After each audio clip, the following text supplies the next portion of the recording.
It's Saturday night, it's September, and it's San Antonio. So what time is it? It's game time. The number 7 Trinity Tigers, fresh off a fantastic finish to beat number 8 Wheaton, are back for a battle with the Bulldogs of Texas Lutheran. I'm Brian Yanselson, and I'm joined by Luke Terry.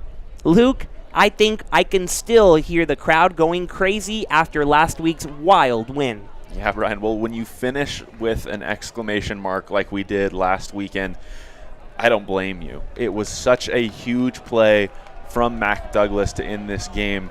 Getting up, blocking that extra point in overtime was the craziest, wildest ending we've had here, and I certainly would agree with you. It's probably the rowdiest that we've seen this crowd here in San Antonio. It was really beautiful to see the student support really all over campus for our home sporting events. It has been evident whether you go to volleyball or soccer or here at the football field. Students are excited about the success that we're seeing across Trinity's athletic department. And last week here at Trinity's football stadium was unlike anything we have seen. The first regular season game between two top 10 teams certainly didn't disappoint. The Tigers didn't disappoint, and now we are back for a battle of I-10, a good old battle between cats and dogs, Tigers versus Bulldogs, a very familiar foe in Texas Lutheran. They're not in our conference for football. They're in our conference for everything else, but still someone we're used to seeing around here, Luke. Yeah, absolutely, and teams that are certainly familiar with each other over the course of the past 2 years. Trinity playing at Texas Lutheran, and I think the same week 3 matchup would have been for Trinity last year, but having their first game canceled was only their second of the season. But in addition to that game that was played in Seguin last season, a couple of scrimmages before seasons have officially gotten underway for these two teams. So certainly have to imagine that they're familiar with each other and certainly ready to square off here today. And everyone is ready. The kick is off. And here is B.J. Stewart with the kickoff return. Finds some room, and he has not been touched yet. Past midfield, he is off and running. B.J. Stewart is going to make it for the touchdown.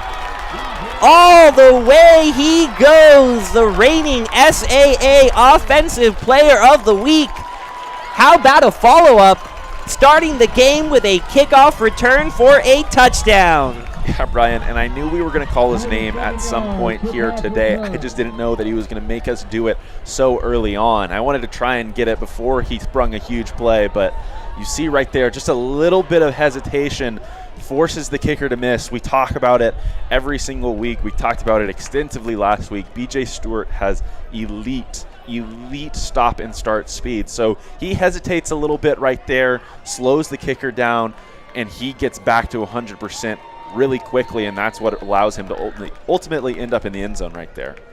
He was not touched until the 20-yard line, and even then it was barely anything. He was just free from the Bulldogs from the start. Unreal speed from B.J. Stewart.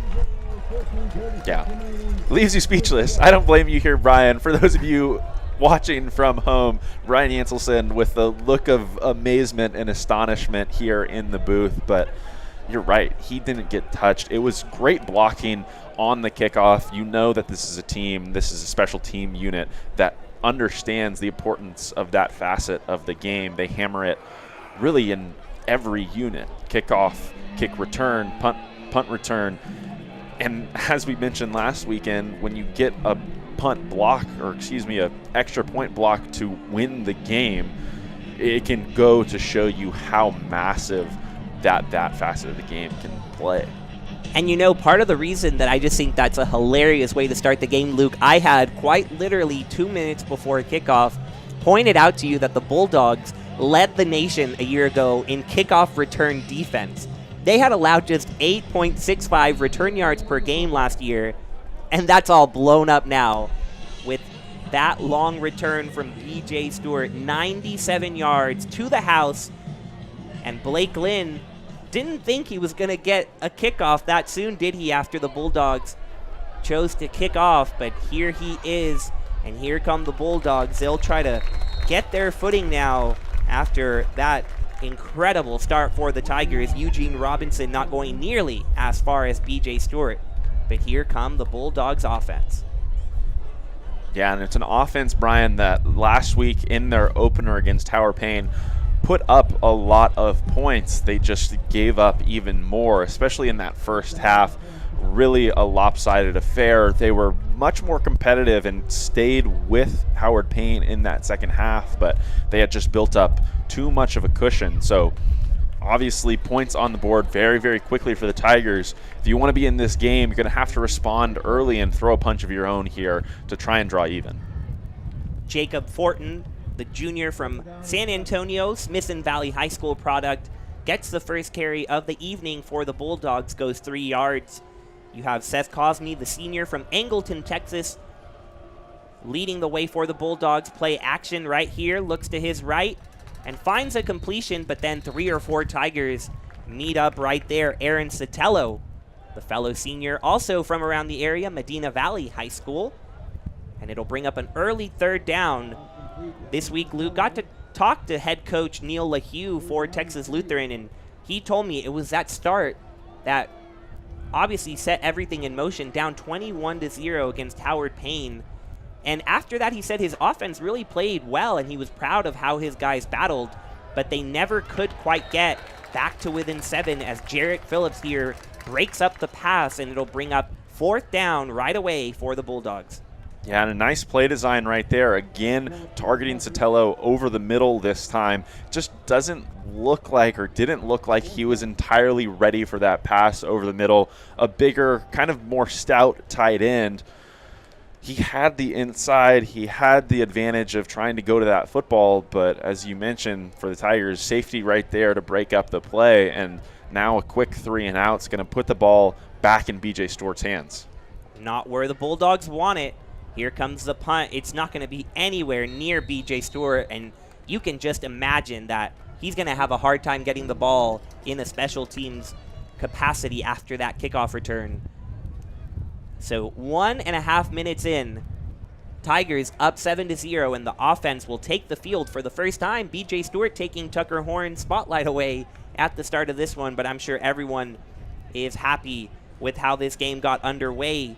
Tucker Horn will take over at exactly midfield, and they'll have Justin Carmouche in the backfield as well as Baylor Jordan. And Baylor Jordan goes into motion there. Sets up just to the left and in front of Tucker Horn. First play, handoff to Carmouche, and he finds some nice room for about 6 yards on the first carry. Yeah, and that was just a really nice block right there from Baylor Jordan on the right side of the line. Originally lined up behind Tucker Horn is what it looked like, but then he motioned into that sniffer position, and you're going to see him come across the face of the offensive line, and he kicks out that defensive end, occupies him just long enough for that to turn into a nice run of about 5 or 6 yards for the Tigers on first down. 2nd and 4 coming up. Play action. Here comes BJ Stewart. A nice block on the outside. And he's going to get a first down. Caleb Crawford providing him just enough time to get beyond the marker. Now, BJ Stewart last week, Offensive Player of the Week in the conference, had 7 receptions, 108 yards, and a touchdown. And he is wasting absolutely no time getting right back in the swing of things. Tucker Horn from the 39 of the Bulldogs. And you're going to see BJ Stewart lined up at the bottom of the screen, stacked, and now he'll go in motion, but he's down there in single coverage, so good option for Horn, but instead he'll take off up the middle, and he's going to slide down after a gain of about 5 yards. Not sure if we're going to see a flag come in there. Something that we had our eyes on last weekend a lot, Brian, was Tucker Horn being a little bit more mobile and a little bit more willing to take off past the line of scrimmage. The only thing is, more often than not, he's going to go down and slide, and we saw a couple of shots get taken. That one a little bit later than some that we saw last weekend, but no flag on the play there, and it'll be 2nd and just about 7 from the TLU 36.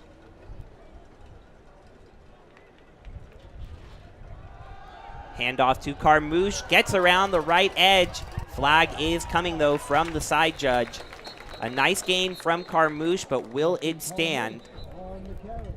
Yeah, I think this one's going to come back, Brian. It looked like it was a right tackle out there for Trinity that just had a hold of the defensive end's jersey, and it allowed Carmouche to get that edge. And also worth noting, at the end of that play, looked like the ball was knocked out, stripped from Carmouche, but ultimately winding up out of bounds, excuse me. But either event, Tigers will be backed up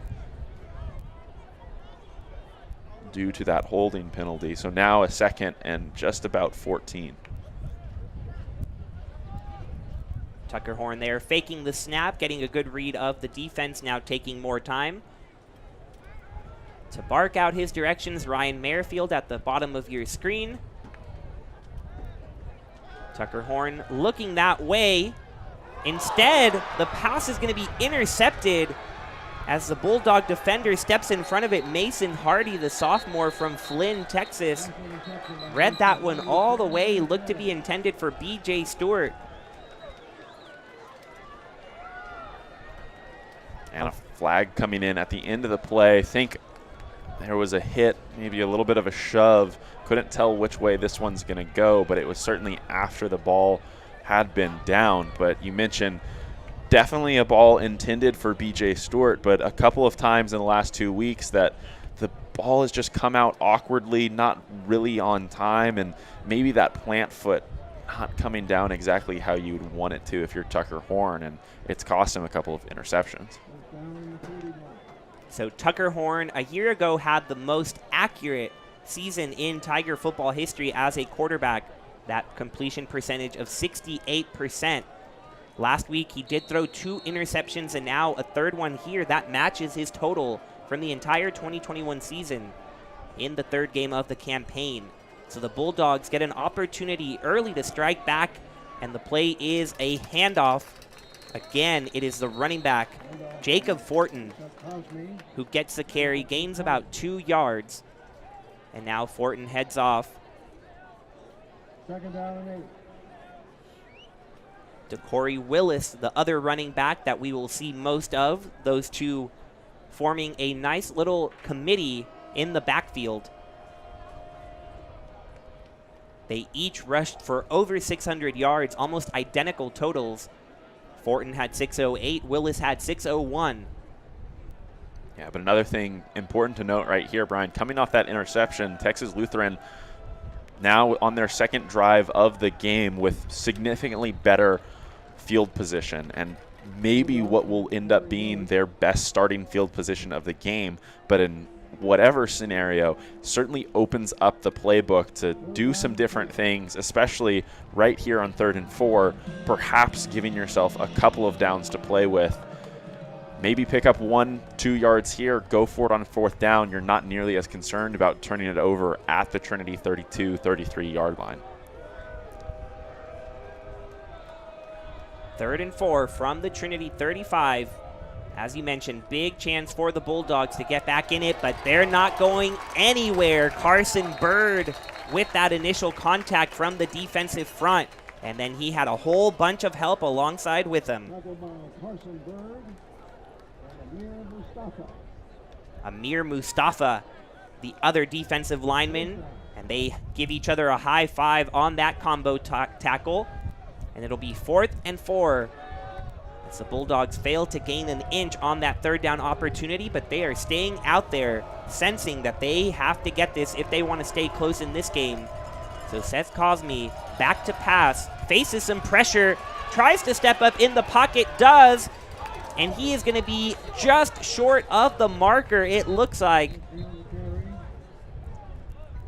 And it's going to depend on the spot, Brian. I think where he fell initially, he would be a little short, but skipped forward just a little bit, and the referees are going to mark that ball a little further forward than I think he ultimately was downed, and now they'll bring out the chains to measure.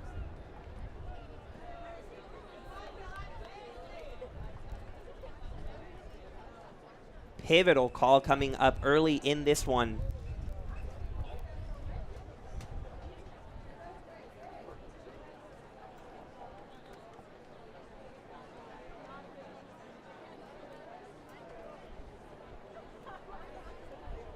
Let's get a look. First down, Texas Lutheran. So Seth Cosme able to escape the pressure, steps up in the pocket, and gains enough yardage to keep the drive alive for Texas Lutheran. Yeah, Brian, but I think based on your initial reaction, I'm sure you would agree that that one looked like it was a little bit short off the bat, and it was just a little bit of a disagreement by the two line judges on either sideline. It looked on the far side of the field like the referee was marking it at the 32-yard line, which would have been a full yard short, but here on the near side, the side judge marked that right at the line and certainly was right where the chain had the first down. It was Mac Douglas who was there for the tackle, but unfortunately for Trinity, a little bit too late. And Texas Lutheran able to keep this going. Their first play after the conversion, a DeCorey Willis 1-yard rush. They've got 3 wide receivers, a running back in the backfield, and the tight end position, Aaron Sotelo there. And a pass in between 3 Tiger defenders. Dangerous chance there for Cosme. Into the teeth of the Tiger defense. But lucky for him, it lands harmlessly incomplete. And it's 3rd and 9 for the Bulldogs. Yeah, and that one trying to connect with Caleb Klosterman, again, kind of in the middle of the defense. We've seen already a couple of times some balls going to those receivers in the middle of the field. Obviously, we've said the name of Aaron Sotelo, who looked like on the 4th down play was the target of Cosme, but ultimately and obviously he didn't get the football out. So going to be interesting to see if Trinity can continue to take away these short throws over the middle, right? I think that's what you want to come into a game, try and establish that before you stretch the ball further down the field or even side to side horizontally to hit those receivers short on the outside. But it's going to take a lot of things in the middle, trying to get the ball out quickly against this front 4 for Trinity and trying to establish a running game against that same group. And you know what, Luke? We got a great look at the replay, and Caleb Klosterman had it right in his hands. Would have been near a first down, or at least would have given them a much more manageable 3rd down. Instead, after a false start, it's 3rd and 14. Trinity only sending 4, a screen out to the running back Willis, and it doesn't get anywhere close to what they needed. Just about 5 yards, but they needed 14. And Cosme hesitated for a moment, but now he heads to the sideline in favor of the kicking unit. And it'll be a long one. Ball spotted at the 30. So a field goal of about 47 yards incoming for Joaquin Rodriguez, the junior, also from Smithson Valley High School. Texas Lutheran trying to get on the board. Clean snap, clean hold, and it's blocked again. What a block party this Tiger football team throws every week. Rodriguez, though, chasing the ball afterwards. Marshall Bird on the block kick.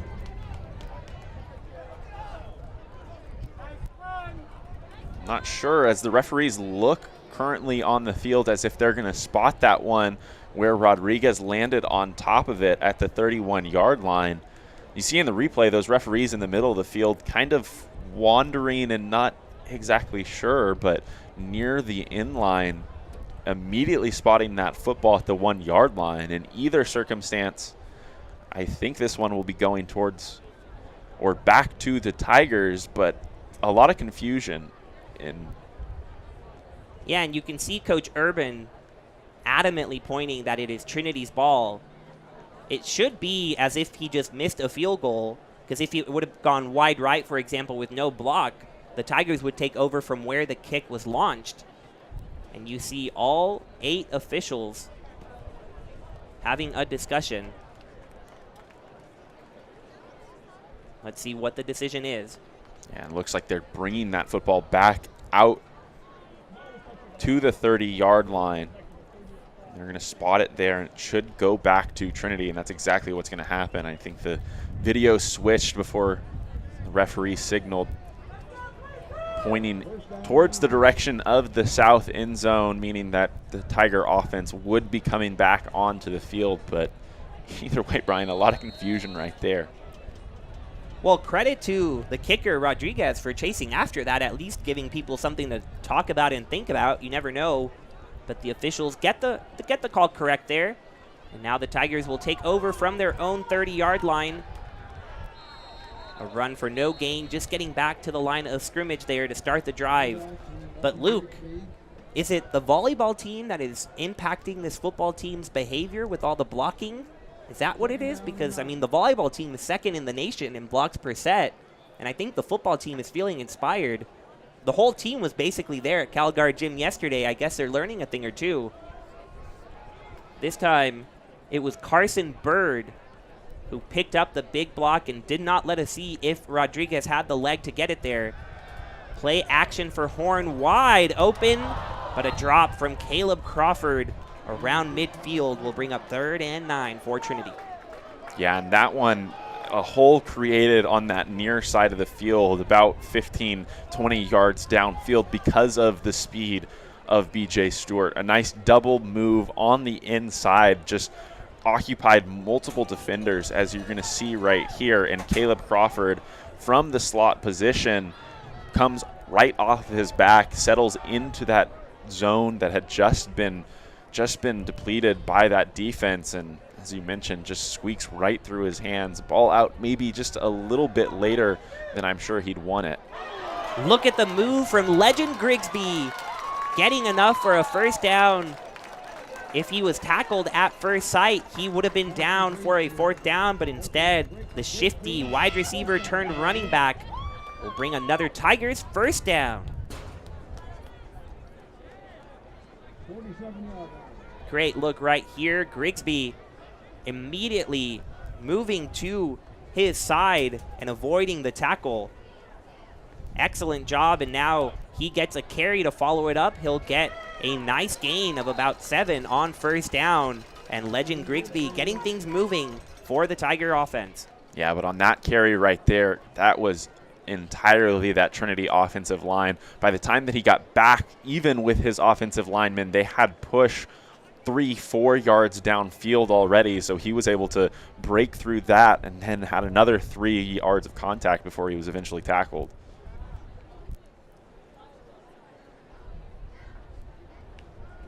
Second and 3, Tucker Horn patiently scouring the field, moves to his right, and he's going to get a first down as he hustles over to the sideline after a nice gain of about 5. And Tucker Horn, we've talked to Coach Urban, not the most mobile quarterback, but he uses his legs when he needs to, and he uses them well. Yeah, absolutely right about that. In week 1 against Sul Ross State, we saw him do a lot of this, locate or relocate out to the sideline, but get to the line of scrimmage and get rid of the ball. Last 2 weeks, though, he's taken a little bit more of an opportunity or a little bit more of a gamble, choosing to run the ball. Ultimately, it's worked out for him. There's been very few plays that have gone awry. He's been able to pick up yards. It's been positives for the Tigers each and every time out. But when you reestablish yourself near or close to the line of scrimmage after these scrambles, as we saw in week 1, a lot of the times you have receivers that have found ways to get open downfield. So wouldn't be surprised to see some plays go in that direction as well.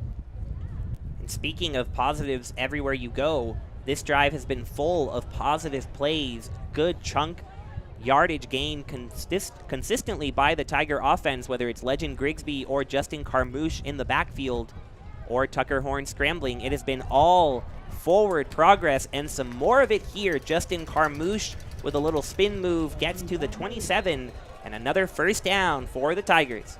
Yeah, Brian, and you talk about positive plays, especially on these rushing attempts. These carries from the Trinity running backs, they're having a ton of positive yardage before they even get contacted. Like we talked about on that BJ Stewart kickoff return, these Tiger running backs are doing much the same. And again, it's because of this offensive line and the push that they're establishing early on in this game. Tucker Horn brings Caleb Crawford into motion.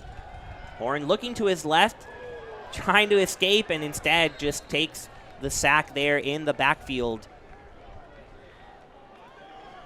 Yeah, and perhaps a little bit of miscommunication right there as Horn moving to that outside, scrambling to the left of the pocket, but the receiver at the top of the screen, Cole Monego, engaged with the defensive back. So perhaps thinking that that one was a running play all the way. Tucker Horn kind of looking in that direction for a throw over the top, but he'll eat the lost yardage right there instead of throwing it away, and now the Tigers will work from behind the sticks for the first time in this drive. Play action, and wide open is Baylor Jordan. No one near him, and he's going to pick up the first down. Baylor Jordan with his first reception of the season, and it comes at a great time on a 2nd and 15 play action pass. That's just the benefit of working out of this offensive formation. He works out of that sniffer position, coming across the line, stepping up to kick out those defensive ends on either side so frequently that he kind of gets forgot about, right? You look at this offense and the way they set up, he's hiding, squatted down behind that offensive line. Sometimes it's easy for him to go unsecured by a defensive back, and that's exactly what happens right there as he leaks out for a big gain. First down run for Legend Grigsby here. Nice pickup of about 5, and you know what's funny about Baylor Jordan choosing today to make his first reception of the year? Baylor Jordan is a senior from Buda, Texas, Buda High School, and Coach Neil LaHue of Texas Lutheran coached at Buda High School from 2013 to 2017, so there is a strong chance that they coincided with one another's tenures there. And Baylor Jordan saying, don't forget about me as a receiver. So often they're just helping the offensive line block. And here comes another trick play, and look at that turf in front of B.J. Stewart. Dives for the pylon, and going to be marked out a couple of yards short. Thought he may have had it on that effort. Exactly at the 1 yard line is where he's going to be spotted. From the moment Grigsby shuffled it to B.J. Stewart, it was hard to believe anybody was going to get him, and ultimately it was really the turf that brought him down. And now it's 1st and goal from the 1. Grigsby in the backfield. Carter Self at the top of your screen. Ryan Merrifield all alone at the bottom of your screen. Self now comes into motion. Grigsby the handoff, and Grigsby the touchdown.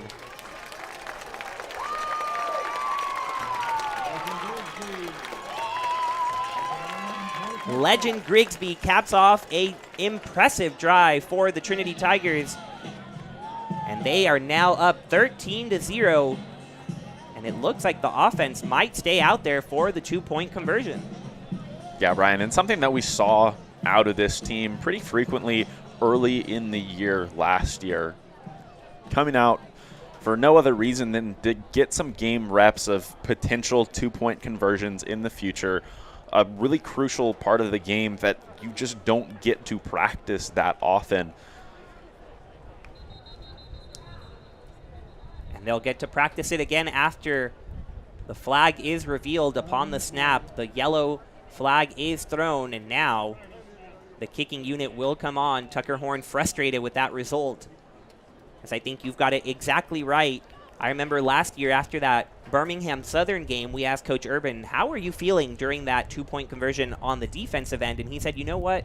Actually very good about it, because they constantly practice the 2-point plays in scrimmages, in practices against one another. And so here, like you said, just trying to get a little game rep of it, but they will not get the opportunity after the flag. Instead, Blake Lynn will come on for the extra point and try to make it 14-zip Tigers.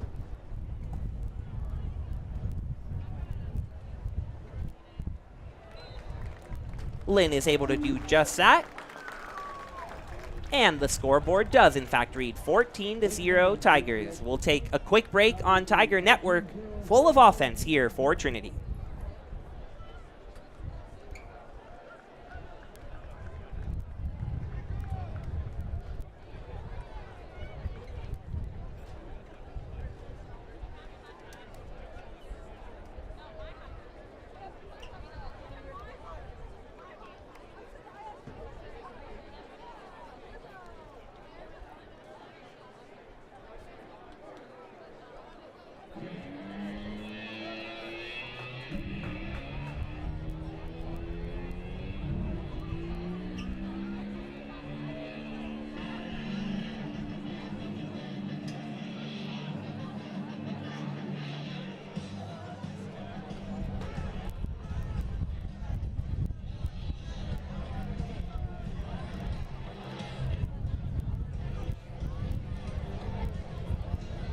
Welcome back to Tiger Network. A 13-play, 69-yard drive capped off by a Legend Grigsby touchdown.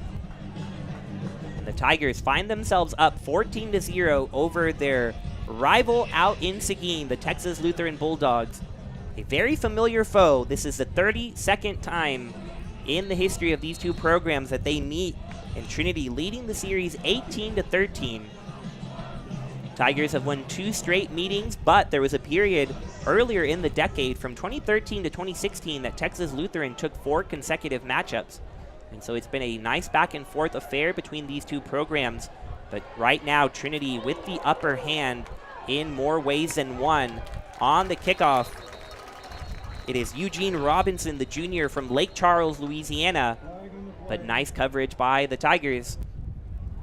Yeah, and a little bit of an odd kick from Lynn right here, as you see on your screen. That one leaving the view and hanging up in the air.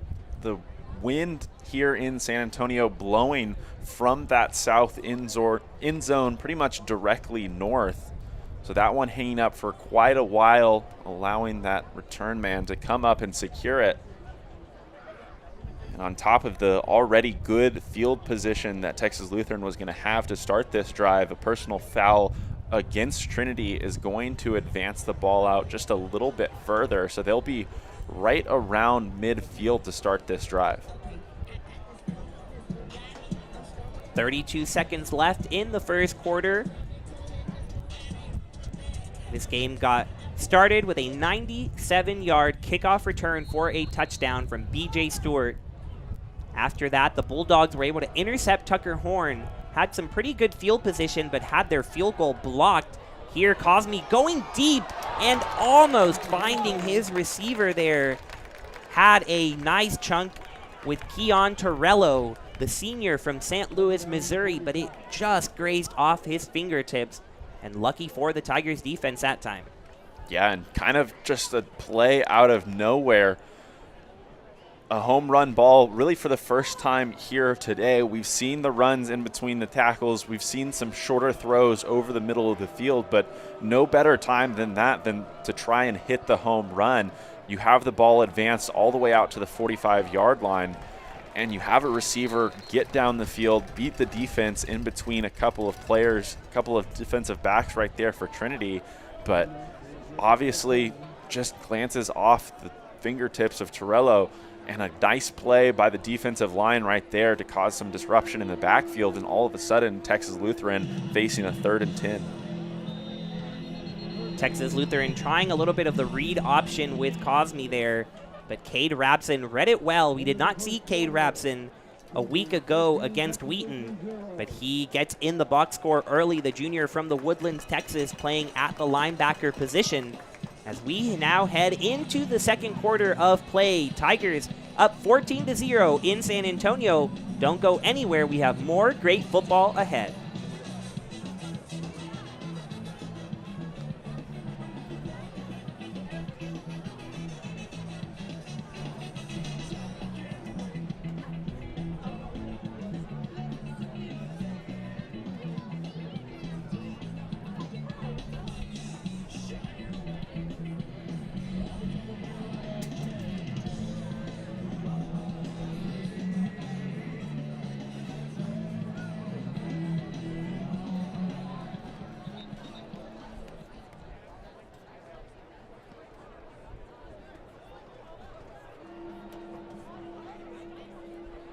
And lucky y'all get some picture-in-picture action.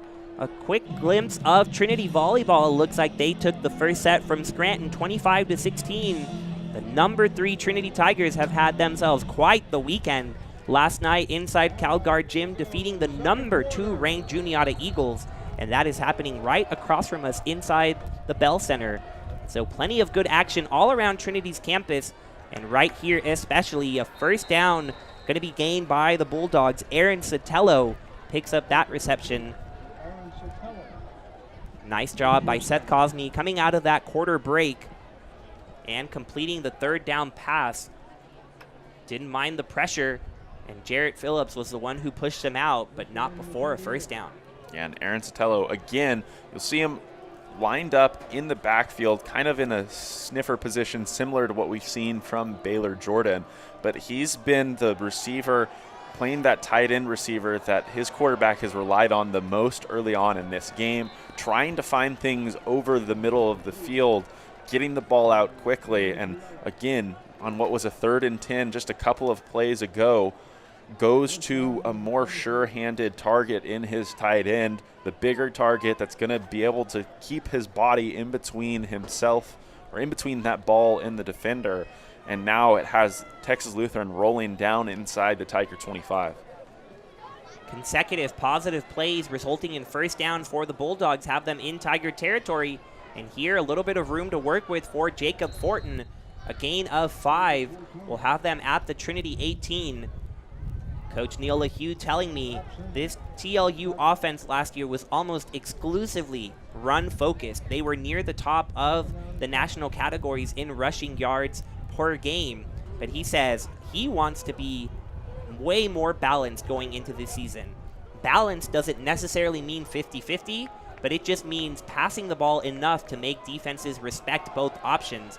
And they are just about even so far today.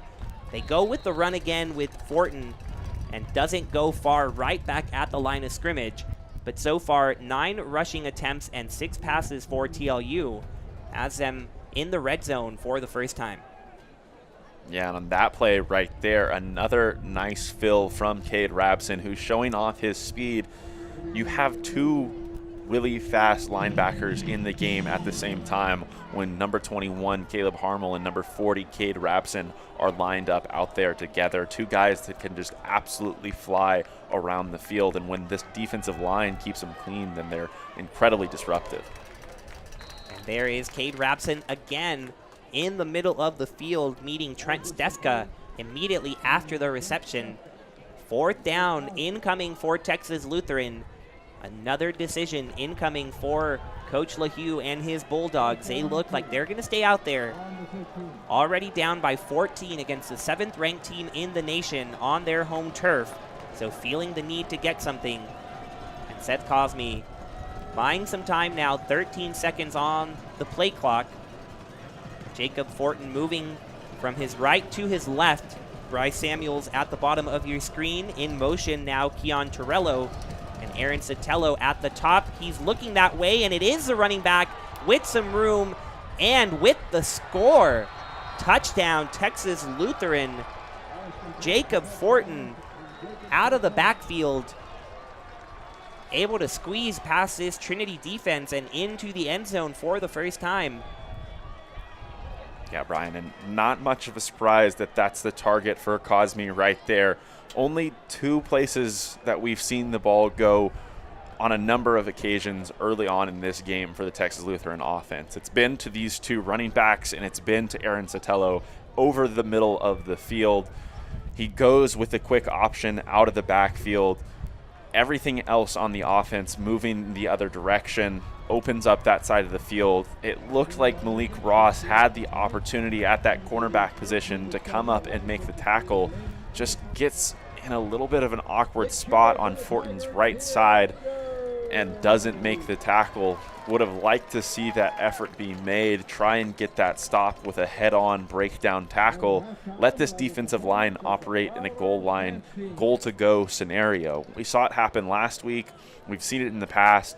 They fight tooth and nail, and when you squeeze the field the way that a goal line opportunity does, it makes the job easy on that secondary and really, really tough on the offense to try and throw over the middle of the field.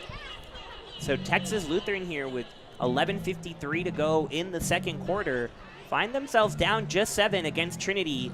They've gained 78 yards to Trinity's 90. They've converted both of their 4th down attempts and have 4 first downs overall. So at least early on, they are hanging in there with the Tigers. And we'll see if their defense can feed off of the momentum gained by that offensive drive. We're going to see if they want to kick the ball to B.J. Stewart again right here. And again, what we just talked about with Blake Lynn kicking towards the south end zone. The ball hung up in the air a little bit longer than we expected. So B.J. Stewart might have an opportunity again Instead, they'll kick it to the other side of the field, and that'll be legend Grigsby who's going to get a full head of steam. A full head of steam that ends up at about the 31-yard line. And got to say, some pretty good options on the kick return when, okay, you won't kick it to B.J. Stewart. Instead, kick it to the other member of the record 4x100 relay here at Trinity. 3 of those members right here on this football team, B.J. Rainey, B.J. Stewart, and legend Grigsby. So really, one way or another, unless you kick it out of bounds, which of course you don't want to do, you're going to get someone fast running down there. And the Tigers will get the field position at their own 32 after the return. Carter Self into motion, a nice jump off the edge for TLU, and the ball is loose. John Hughes right on top of it. And the referee also coming in to say the runner was down, but just in case, the preseason All-American there to cover it up. Yeah, so now that's twice here in this game today that we've seen the ball hit the deck. And as you mentioned, Brian, you were right about that referee coming in to signal that the running back was down. But from that view right there, kind of in a little bit of a scrum, hard to tell if that knee actually did hit. So always better to play it safe. A good job from John Hughes at that tackle position to jump on top of it. The Tigers operating now in a 2nd and long, trying to answer a touchdown from Texas Lutheran. And they'll answer with a completion to Ryan Merrifield for the first down. First we've said that name, and it certainly won't be the last. The senior wide receiver from Austin, Texas, had 5 receptions for 80 yards a week ago. He went over 100 in the first game of the year against Sol Ross.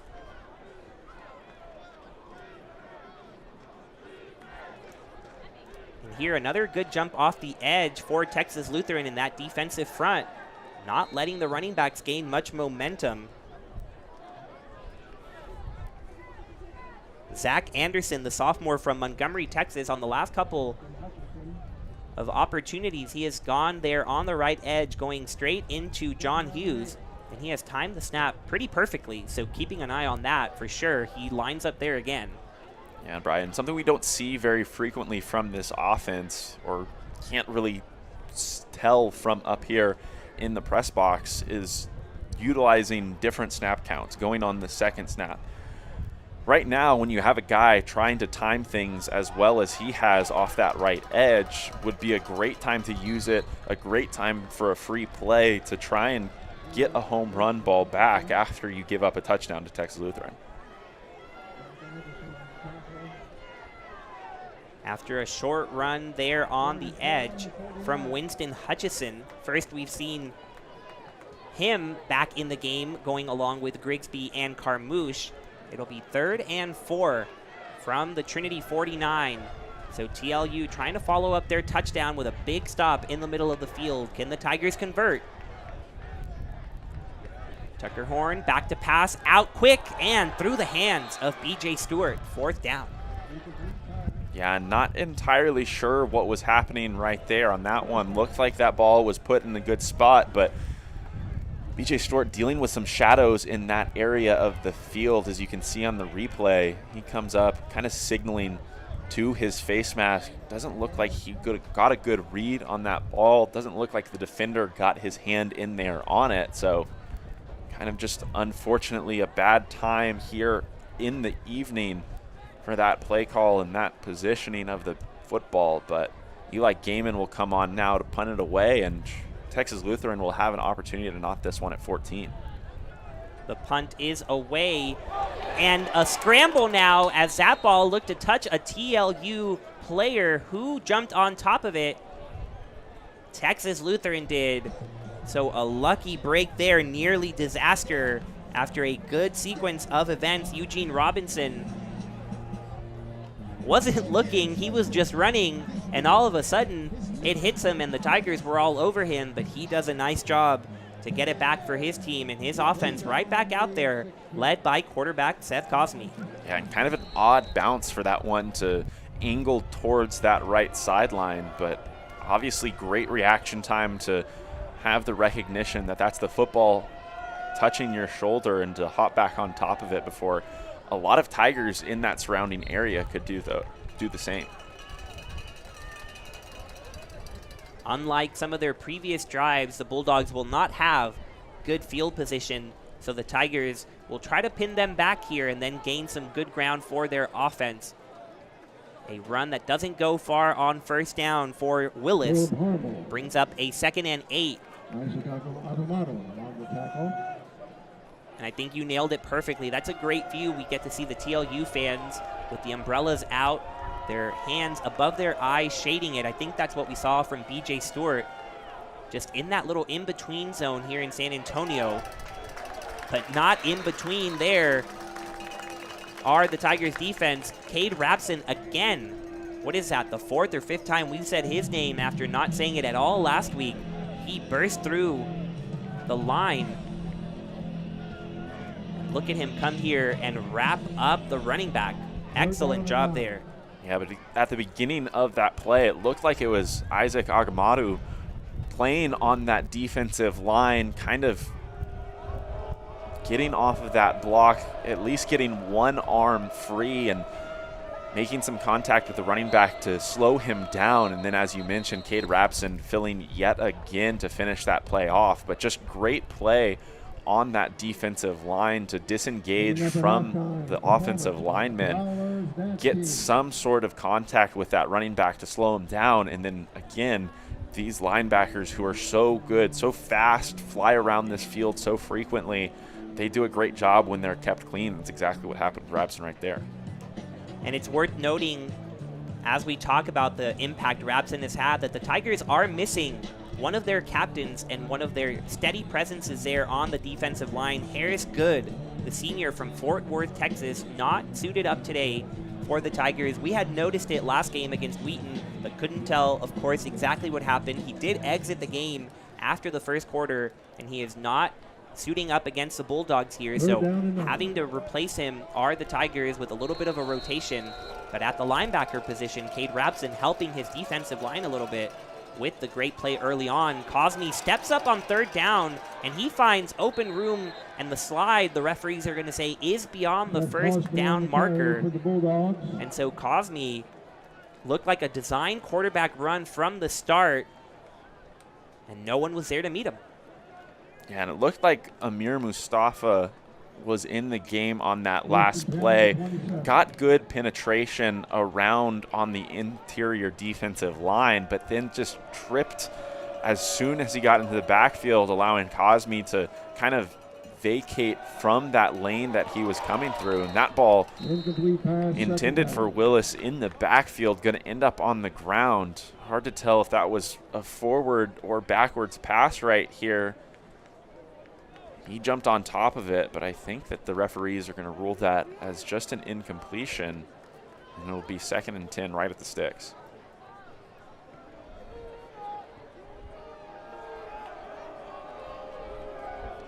Cosme looking towards his sideline for the call. Corey Willis will be the running back joining him. So we get another look at this replay. Great angle here. Still tough to tell. Definitely a close one. But the call was an incomplete pass. And then on 2nd down, Cosme looking to run again and running into the Tiger defense. No gain on the play. 3rd down and 10 coming from the TLU 27. Yeah, Brian, and I think what has impressed me from this defense early on this year is something that Coach Urban has talked about in our meetings with him already a couple of times. The fact that this is a different looking defense as opposed to the one that we saw be so effective last year. Last year, a ton of strength up front, being able to get push with just 3 or 4 guys on the defensive line. Different this year in the fact that as that one broken up well over the middle, that time Malik Ross coming through on defense and forcing now a 4th and 10 and certainly a punt coming from the Bulldogs. But a different defense that we saw on that 2nd and 10 run out and roll out to the right side of the field. Much, much faster. These linebackers, we've talked about them, but this defensive line has flown around the field as well. They've stretched out even when they've been engaged by these offensive tackles, and they've made plays go east to west consistently over the past couple of weeks and been real game changers. Absolutely, that rush defense, absolutely stout. And look at the block again. We mentioned a block party is being hosted at Trinity, and it is being led by the Tiger football team. Cade Rapson is the one to make it happen. Great look at the replay. Yeah, and Cade Rapson, much like Mac Douglas last week, looks like he gets that one with his chest. They were there with plenty of time to spare, but from that replay, you look at it, the snap just a little bit high, creates that false step for the punter. He's going backwards when you want to catch, move forward, and get that kickoff quickly, but already a couple of times this weekend is that one out of the backfield to Legend Grigsby down the left sideline, and the Tigers offense makes this Bulldog team pay quickly, jumping out again to what is a 13-point lead, hoping to make it 14 with an extra point now. Just like that, Luke, TLU playing a solid first half, keeping things close, and 2 plays extend the lead to 14. Legend Grigsby with nothing but a TLU defender in front of him, and he made him miss easily. Trent Ward had no shot against Legend Grigsby, and Blake Lynn on for the extra point. And it's good. 21-7, the lead for Trinity. And Cade Rapson, seemingly every week already in this early season, it is someone new that is stepping up. And you brought that up to Coach Urban in our meeting. You said, what does that say about the team's mentality? And he said, you know, last week we had a lot of guys out. A lot of guys had to step in. Today we see James Ogunrin suited up, has his uniform on, but Cade Rapson has gotten the playing time at the linebacker position. He has several tackles and a blocked punt, Luke. Yeah, and this defense just plain superb right now. Outside of that one possession where Texas Lutheran picks up a first down, ends up in the end zone eventually, the Tiger defense has been stout. They've flown around the field. They've stretched things out towards the sidelines, and they've come up big time and time again. But you move over to special teams as well, and the impact that that's played on the game. Outside of BJ Stewart's touchdown, it was 7-7 Trinity and Texas Lutheran. Now, special teams giving the offense great field position right there. They turn around quickly and make Texas Lutheran pay. And now 14 points on the board for Tucker Horn and this Tiger offense, as Texas Lutheran will take the field yet again with just under 6 minutes, trying to answer and claw back into this one from behind. And you can't necessarily say the Tiger offense was struggling, but for their standards, you could say Tucker Horn, 5 for 8, an interception. They haven't been able to drive down the field as easily as we saw some of last year. But then the defense and the special teams making up for it. It's what makes this team so dangerous, and it's why they are ranked 7th in the country. As now Blake Lynn will have to kick this off again after a penalty is called. I'm not entirely sure what the call will be. You see the flag right around that 35-yard line, so wouldn't be shocked if it's a member of this kickoff unit that just breached that line before the kickoff left, but things taking a little while to develop, and it looks like on the other side of the field that will be the call outside of the view of the camera right now. So this one going to be pushed back 5 yards, and Blake Lynn will kick it off again. But the point still stands. If one of the phases of the game isn't working on all cylinders, just expect that someone else is going to pick it up. And so far, it's been the special teams. BJ Stewart, the kickoff return, Cade Rapson, the blocked punt. You have to play pretty much a perfect game to defeat the Trinity Tigers. Over the last 2 years, we have not seen them lose very much. And it took a perfect performance from Mary Hardin Baylor to beat the Trinity Tigers last year on their home turf. UMHB going on to win the national championship. And it's fair to say that their toughest matchup throughout that playoff run was in the first round against Trinity. And it is constantly talked about here as the standard bearer for what could happen and what hopefully will happen if you're a Tiger football fan, of how deep the Tigers could go this year. The kick from Blake Lynn, back off Eugene Robinson, right at the edge of the end zone. But look who it is. Cade Rabson wraps him up. Tackle number 6 for the junior. Add block punt to the box score, and he is by far the defensive MVP so far. Yeah, you're absolutely right about that, Brian. And I think one thing that can surprise people is the fact that you call so many names on one side of the ball, whether it be offense or defense, and then you call them again when these special teams units are out there on the field. It's a good opportunity to give those guys a little bit of an extra breather. But for Coach Urban, for this special teams unit and coaching staff, it's a great opportunity to have your best players out on the field for even more reps to impact the game time and time again. Cosme faced some pressure.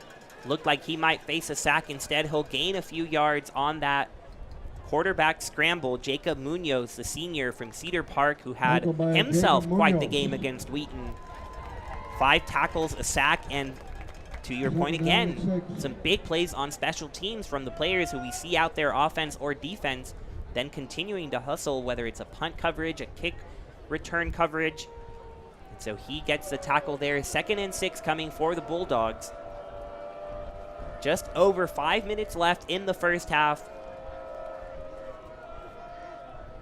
But important to note, just after that play, it looked like Aaron Sotelo limped off to the Bulldogs sideline, was helped by the coaching staff when he got there, and they made their way over to the bench behind.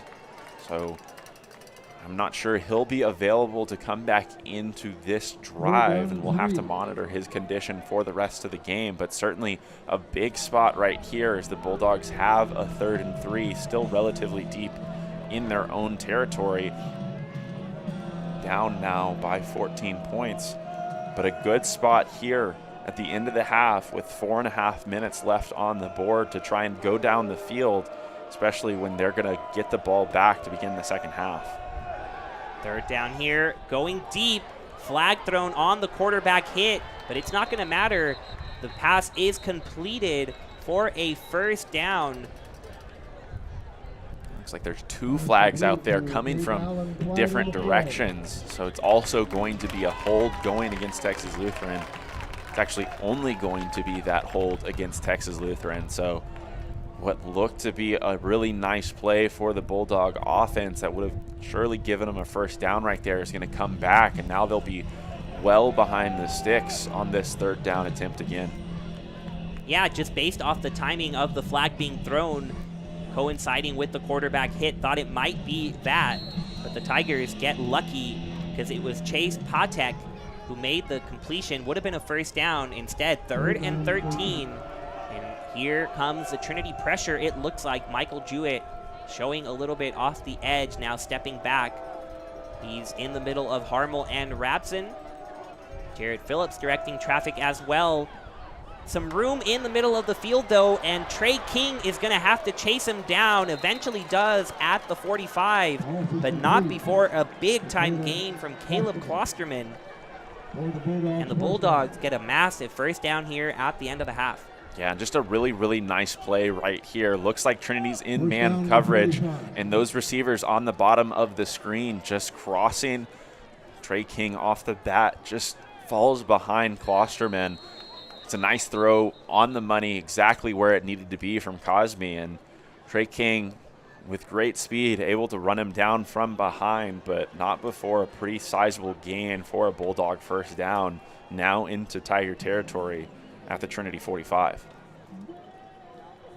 Klosterman's reception going for 33 yards. A week ago, they had a special connection going, the two, Klosterman and Cosme, as Klosterman came in with the only touchdown for the Bulldogs receiving corps.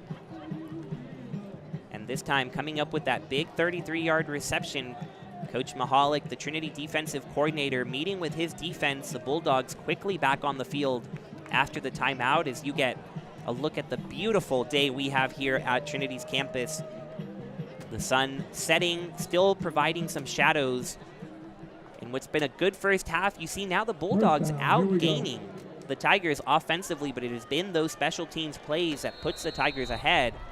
But the Bulldogs trying to put a dent into that deficit. 3:24 left, and after the timeout, Willis into motion. It is a handoff to the other back, Fortin, and he isn't going anywhere. Isaac Agumadu pointing to his sideline as he rushed well into the backfield and forces a loss of 2. Yeah, and he's pointing over there to Harris Good, who's fired up. You mentioned Harris Good taking the evening off. So some changes along that defensive line, but it hasn't slowed the unit down at all. They've done a great job all night long of stretching plays out side to side. So after a big gain on a 3rd and long, defense answering nicely, and now Bulldogs moving backwards just a little bit. Here comes Michael Jewett, and he is all over Cosme that time. Trinity showing that they have the football, but the officials not falling for it, saying it's going to be 3rd down. But look at Michael Jewett just bear hug Cosme from the back. Yeah, and that's a great replay right there from down on field level. Looked like that ball might have been moving just a little bit before Cosme's knees hit the ground, so might have a good argument from this Trinity defense, but either way, another 3rd and long, this one even longer than before. Gonna need about 20 yards right here in order to pick up a 1st down. Pressure and a flag, definitely holding, but it's not gonna hold the Tiger defense back. Carson Bird combines with Jacob Munoz for a sack. Michael Jewett was on his way for a 2nd in a row. You can see the holding call there, but then his teammates help him out, and the Bulldog offensive line, no shot on that one. Yeah, Brian, and I ran into the issue last weekend where I continuously called someone's name out, said that they had the opportunity to be the player of the game. We've done so with Cade Rabson, but I think as this one continues to develop, we're going to continue to call a lot of names. And again, Carson Bird coming through huge for this defense. You mentioned earlier this evening, got his paw on one of those field goal attempts. So this Tiger defense with just a number of guys who are making huge contributions, and what looked to be like a nice drive that this Bulldog offense was putting together is going to turn into an opportunity for BJ Stewart to maybe return a punt right here, but at the very worst, the Trinity offense to come back out with just under 2 minutes left on the clock and a timeout here in the 1st half. And let's not forget Carson Bird, 2nd on the team in sacks a year ago, 3.5 behind the super senior Campbell Miller in 2021. And he is showing that he is a force to be reckoned with. The junior from Waco, Texas, someone Coach Urban pointed out to us before the season had started, saying, guys have to remember he was the Central Texas Defensive Line Player of the Year. And in case you don't know, high school football kind of a big deal here in Texas, so for him to win that award is no slouch of a moment. And Carson Bird combining with Jacob Munoz, just showing that even with Harris Good out, this defensive line is no joke. Yeah, and that's an award coming from ESPN. So a ton of valuable and honored associations here in Texas that give out awards for high school football, as you mentioned, as large as it is here in Texas. But for that one to come from a national stage, he's playing 6A football in the state of Texas. It's a huge, huge honor, and now after a couple of years in the program, he's showing us why. But another opportunity here for a special teams unit to come through. Bulldogs took that time out to talk things through a little bit, but a flag will be thrown on a false start, and we have to go back to their last punt attempt. That obviously was blocked by Cade Rapson. I'm sure that this Trinity unit is going to be coming hard again, trying to give them at least better field position if they can rush this punt right now. Definitely rattled here. Cameron Welch, this is the American Southwest Conference Rookie of the Year from last year. He's had some trouble getting it off, but he does get it away into the safe arms of BJ Stewart. A fair catch called. But Cameron Welch, you could tell first a timeout was called before the punt, then a false start. Just a little bit of nerves, the sophomore from Canyon High School. And it ends up with the Tigers, 1:44 left on the clock. No timeouts left for Trinity. Let's see if they try to add some more points on the board before the half. Tucker Horn joined by Carmouche in the backfield. This first play will dictate a lot. He's back to pass, goes over the middle. Ryan Merrifield gets a nice gain of 7 yards, and the Tigers are looking to go quickly.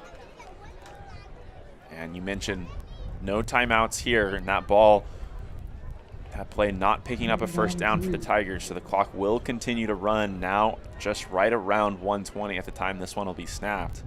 Here goes Horn again, steps up, gets it to Carmouche, and he's able to get out of bounds to stop the clock. First down and some time to work with for the Tigers. Yeah, and a minute 20, still a lot of time in this first half, now just under 2:15. But the playbook really fully open right now, especially with a 2-touchdown lead. I know that the Tigers want points up on the board, but I think they'll take it in any form that they can get it after the first half, Ryan. Horn, not liking what he's seeing, goes to the line of scrimmage. Playing it close there, to my eye, looked like he might have crossed the line of scrimmage before getting rid of it. But no flag on the play, just a harmless incompletion. 2nd and 10 coming from the 47. And you know, something Coach LaHue told me last week, his defense really struggled, his young defensive backs, with the deep ball. We haven't really seen a deep ball from Tucker Horn and the Tigers. Might be the perfect time to try it. But we will see Tucker Horn instead of screen, and it's BJ Stewart trying to get him some open space, but he is not going anywhere. Great tackle in the open field, that time by the Bulldogs. And the clock is ticking away. 3rd and 9, 49 seconds and counting.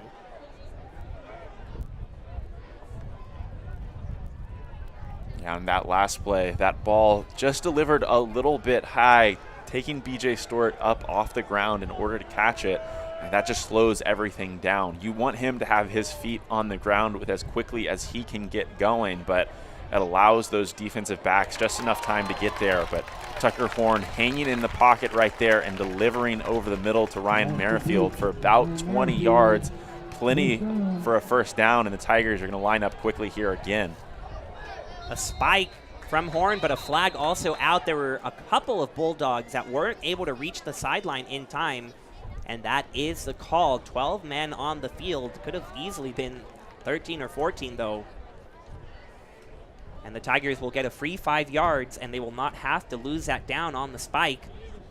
Get a good look at that replay. Horn gunning it into Merrifield. The Tigers will have it from the 31. No timeouts.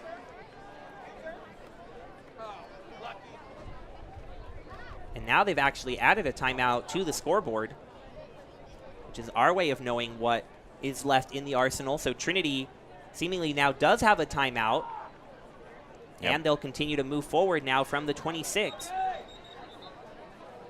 And the officials meeting quickly again to discuss things, as it'll be 1st and 5.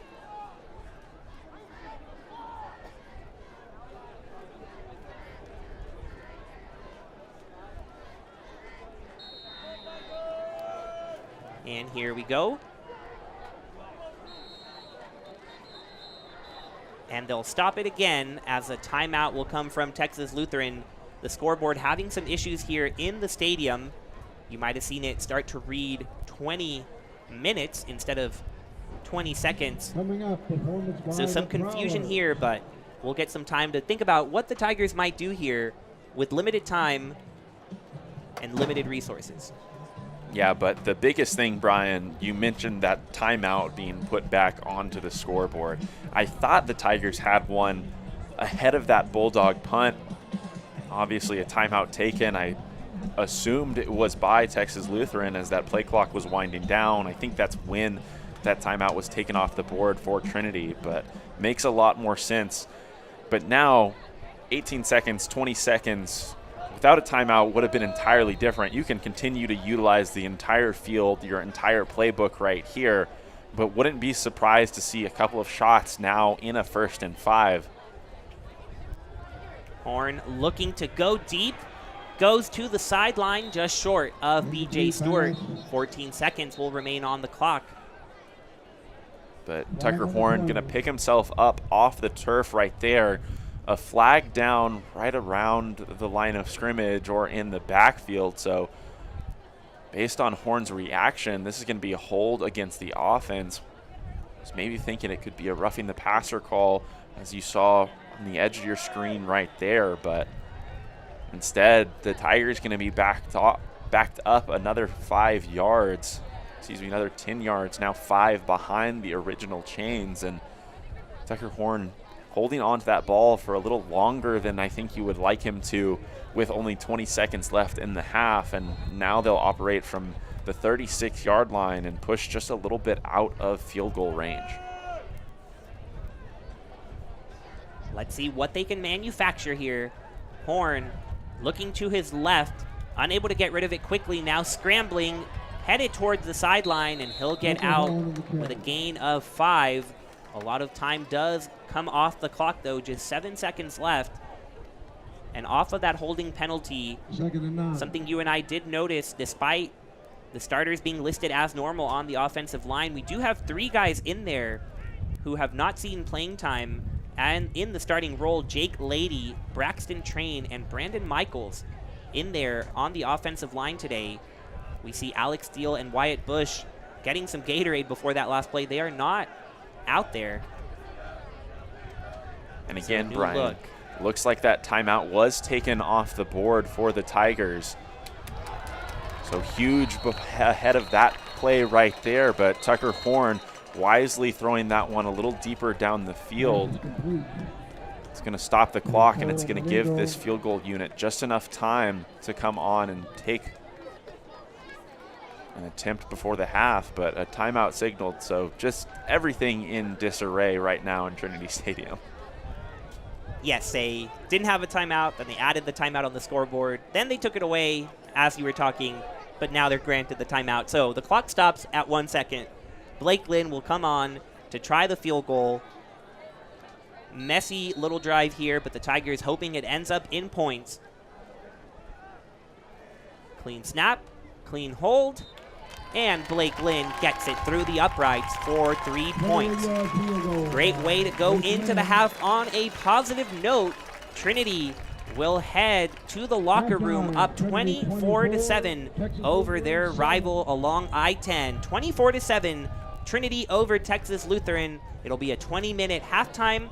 Look for us to come back a little bit early to discuss that first half, but get a drink, get a break, get some food, and come right back for second half of Tiger football. And look at that again, picture in picture. You can catch the end of what looks to be a Trinity volleyball sweep, 21-14 in the third set.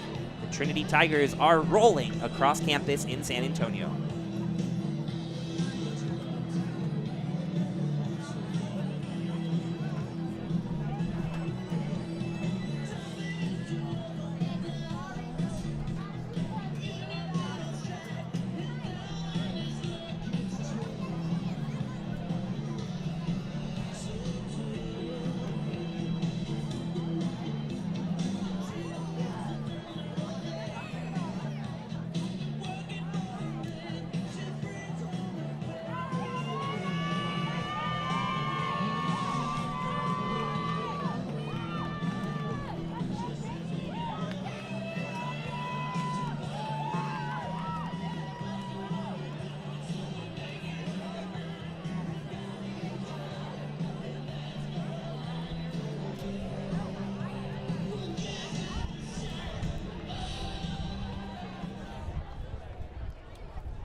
Ladies and gentlemen,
Hello again, Tiger fans. Hope you've had a good halftime and are ready for what should be an exciting second half of Trinity football as they continue their matchup against Texas Lutheran. You get a look at the stats on your screen, or they just disappeared for a second. There they are again. Thank you. The stats show you that it's been a relatively even game, nothing that would suggest a 17-point lead. But the one thing you don't see on your screen there, Luke, special teams. And boy, have they been special for Trinity tonight. Yeah, absolutely. You mentioned special teams, and from the jump, they've been huge, opening the game with a 97-yard kickoff return. You had a blocked field goal attempt. You have a blocked punt that ends up in great Tiger field position. They score on the next play. So they've scored on offense a couple of times now. It was just that one of those opportunities was on a really, really short field. So 70 yards, just about the difference in total yardage that you can see from the rushing game and the passing game. But special teams has played into that in a couple of different capacities. And then on top of that, there have been some plays for this Tiger offense when they've been out on the field that have kind of been anomalies. I think you point to a drop on this near side of the field in that first quarter. Almost always this sure-handed receiver group comes away with that one. You saw an interception again from Tucker Horn this week. This is a team that does tremendously well in taking care of the football, not turning it over, and capitalizing time and time again in opportunities like that. But all things aside, the closeness of these two offenses in this game doesn't reflect what it has been realistically on the scoreboard. 24-7, much more realistic of the fact that Trinity has been dominant in this game, and I think that you can see that mostly through that rushing total. This is a Trinity defense that prides itself in stopping the run. They did it incredibly well in the first half. You look at what Trinity's offense did running the ball, 68 yards is really, really good for one half of effort, one half of output, right? The passing total maybe a little bit lower than we'd typically expect, but that rushing total really, really good and signifying the push that that offensive line got early in this game. Absolutely. And it doesn't hurt when you have 97 yards taken away from you of offensive opportunity on the kickoff return, and then the block punt putting the Tigers in prime field position, so those yardage totals a little lower, but for all good reasons if you're Tiger fans. And that rush defense that you also talked about, the same rush defense that a week ago today held the All-American running back Giovanni Weeks of the Wheaton Thunder to his weakest performance in quite some time. He had 31 yards on the ground, and that was an All-American who was coming back for the 8th-ranked team. And so the Bulldogs have met similar resistance on the ground. Their three running backs, when you consider Cosme, who has taken off and run a few times, have combined for 18 yards on the ground. And that is just a specialty of this Tiger defense, not giving up much room. And we'll see what they can do this second half, as the opening kickoff of the second half is returned to exactly the 25-yard line. Legend Grigsby on the tackle, and the Bulldog offense will be out there. Yeah, but before that, another flag on this special teams unit. Saw a Tiger wind up on the ground pretty early on. Wouldn't be a surprise to see a block in the back. Instead, it's going to be a hold against that kick return unit for Texas Lutheran. So what we expected to be a start from the 25, instead, this Bulldog offense is going to get going from the 15, trying to move down the field and answer what was into the half that the Tiger offense was able to put up points on the board. It was a field goal from Blake Lynn after a nice play. Tucker Horn finding his receiver over the middle and giving them an opportunity to kick that one through the uprights. Here go the Bulldogs. Into motion goes Trent Stefka, and he is the target. A nice block on the outside by fellow receiver Keon Torello will give the Bulldogs a gain of 6 as we get going in the second half. An early indication we noticed at the end of the first half, that Aaron Sotelo had limped off the field, but he is out there to start the second half, and that is a good sign for Bulldog fans. The senior from Medina Valley High School out there in Castroville, the leading receiver for the Bulldogs a year ago, healthy and out there for the second half. Cosme goes right back to Stefka. Couple of receptions to start the half, but this one not working for much. It'll be a 3rd down and short for TLU. Yeah, and it looked like just great recognition from Trey King on the outside at that cornerback position right there. That receiver on the top of the screen trying to engage him, but Trey King seeing that ball out of the quarterback's hands quickly, just beating the receiver into the backfield and dropping that one for maybe a loss, maybe no gain. But either way, a great play from Texas Lutheran on 1st down, but not much working there on 2nd. Cosme has some big blockers in front of him, but they're not going to get the play off in time. A timeout called just before the 00s hit the play clock. It looked like it was going to be Sotelo and Stefka, the big wide receivers there, 6'1" and 5'9", respectively, that were going to block for Cosme a potential quarterback run. But TLU calling a timeout early in the half, probably not what they wanted to do, but they also have to sense that a 17-point deficit could only grow if they are unable to convert here. Yeah, a really, really big spot because of what they were able to do on 1st down. Get a nice chunk, put themselves in a 2nd and short, 2nd and really, really manageable in case of the incident that you don't pick up anything on that 2nd down. And that's pretty much what happened. But now 3rd and short, you have your playbook opened up really well. And you mentioned Sotelo back into the game, back in the formation that we saw them in just before that timeout. It's going to be the same shift. Wouldn't be surprised to see something go that direction. Cosme does lower his shoulder, goes right into Cade Rabson, but it was not enough. Cosme not showing any fear and will bring up a 4th and 1. A nice job by the Tigers defense. And will the Bulldogs really go for it? No, they will not, deep into their own territory. Here comes the punting unit, Cameron Welch and company. Yeah, and a really nice stand from the Tiger defense right there.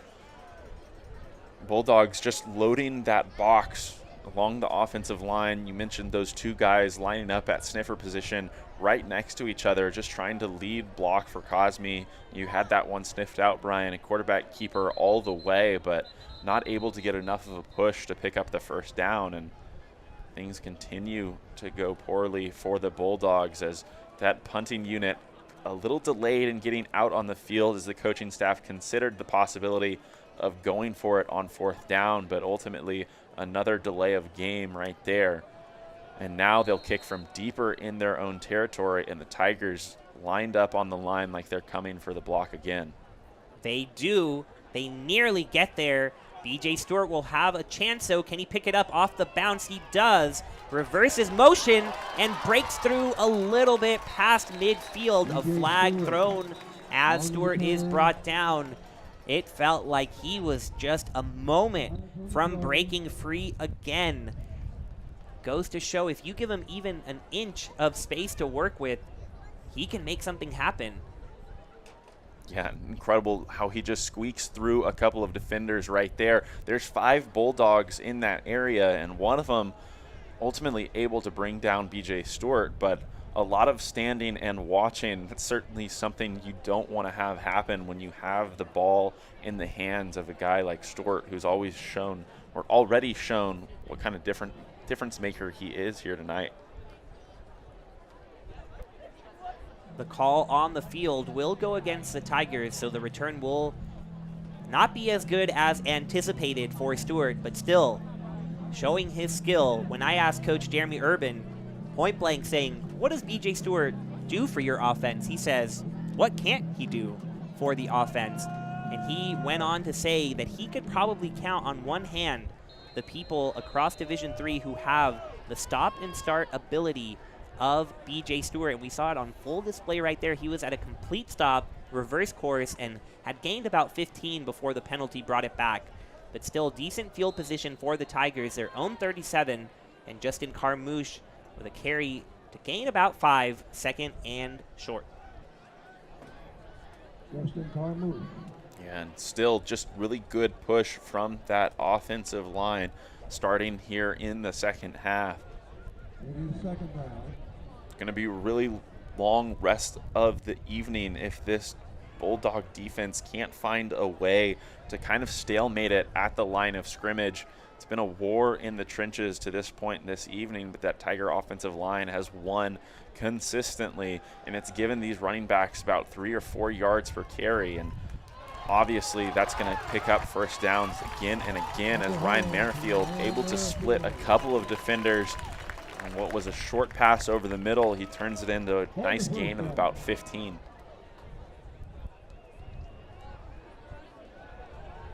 Nice start and stop from Merrifield as well, going to his right and then cutting back to get the first down. Tigers quickly into Bulldog territory. Horn fakes the handoff, looking to go deep, instead steps up, and look at him go. He'll be safe on the slide and just a couple yards short of a first down. But Tucker Horn showing some mobility. And the Tiger offense continues to roll here to start this second half drive. And looked like the Tiger offense was trying to dial up a deep ball right there, but good penetration, good pressure on the quarterback coming from that near side edge. But again, Tucker Horn stepping up in the pocket, recognizing that he doesn't have anything downfield and picking up what yardage he can with green grass in front of him and living to see another down. And they'll live to see some more downs. A first down for Justin Carmouche on the 2nd and 2 carry. Keep those chains moving. This offensive line with some new names in there doing just as well as their predecessors. We see Caleb Bear, the first year from Grandview, Texas, there at center. Also see Brandon Michaels in there, helping out a unit that is so key to the Tigers' operation. And here Horn goes deep, had a man in Merrifield, but the connection off. And 2nd and 10 coming up for the Tigers. Yeah, and just great work from that TLU secondary right there. Not exactly sure of the number of the defensive back. You see at the top of the route a little bit of extension of the arms from the defender, but in either instance, doing a nice job to force Ryan Merrifield outside. Looks like Tucker Horn was trying to deliver that one right on the seam, but wound up about 5-6 yards away from his receiver. So instead, the Tigers will operate in a 2nd and 10. But a 2nd and 10 is no problem for the speedy Legend Grigsby. Dashes forward for the first down. And the short passes working for the Tigers. Still haven't seen them go very deep. Really, that pass to Merrifield, the farthest we've seen Horn throw it.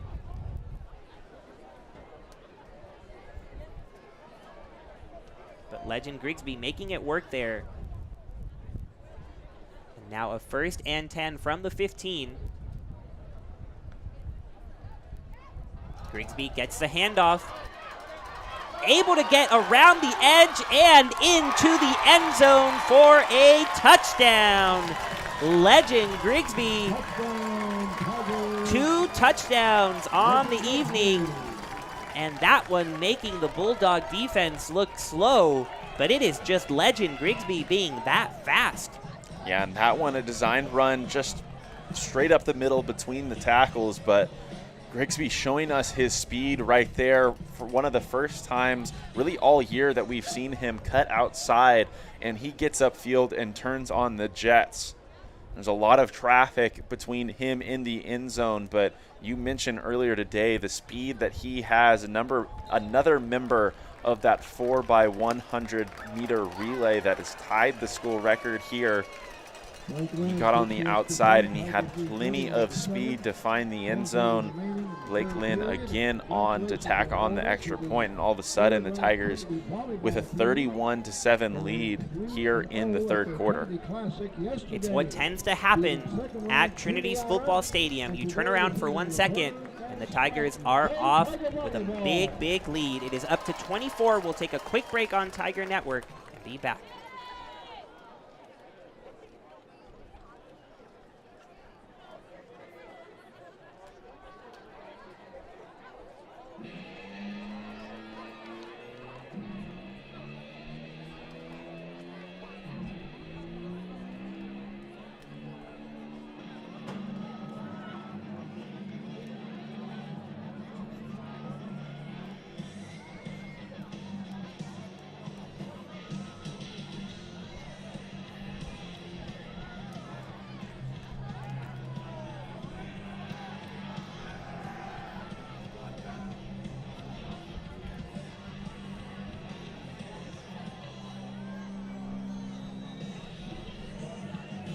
No time to rest here at Trinity Football Stadium. Both teams back on the field quite quickly after the score. And with the Tiger defense and special teams unit playing the way they are, why wouldn't you want to be out there? The kick from Blake Lynn taken from Robinson and met immediately there. Great job by the Tigers kick return unit. Tyson Cornett flying in, the sophomore from Marquez, Texas.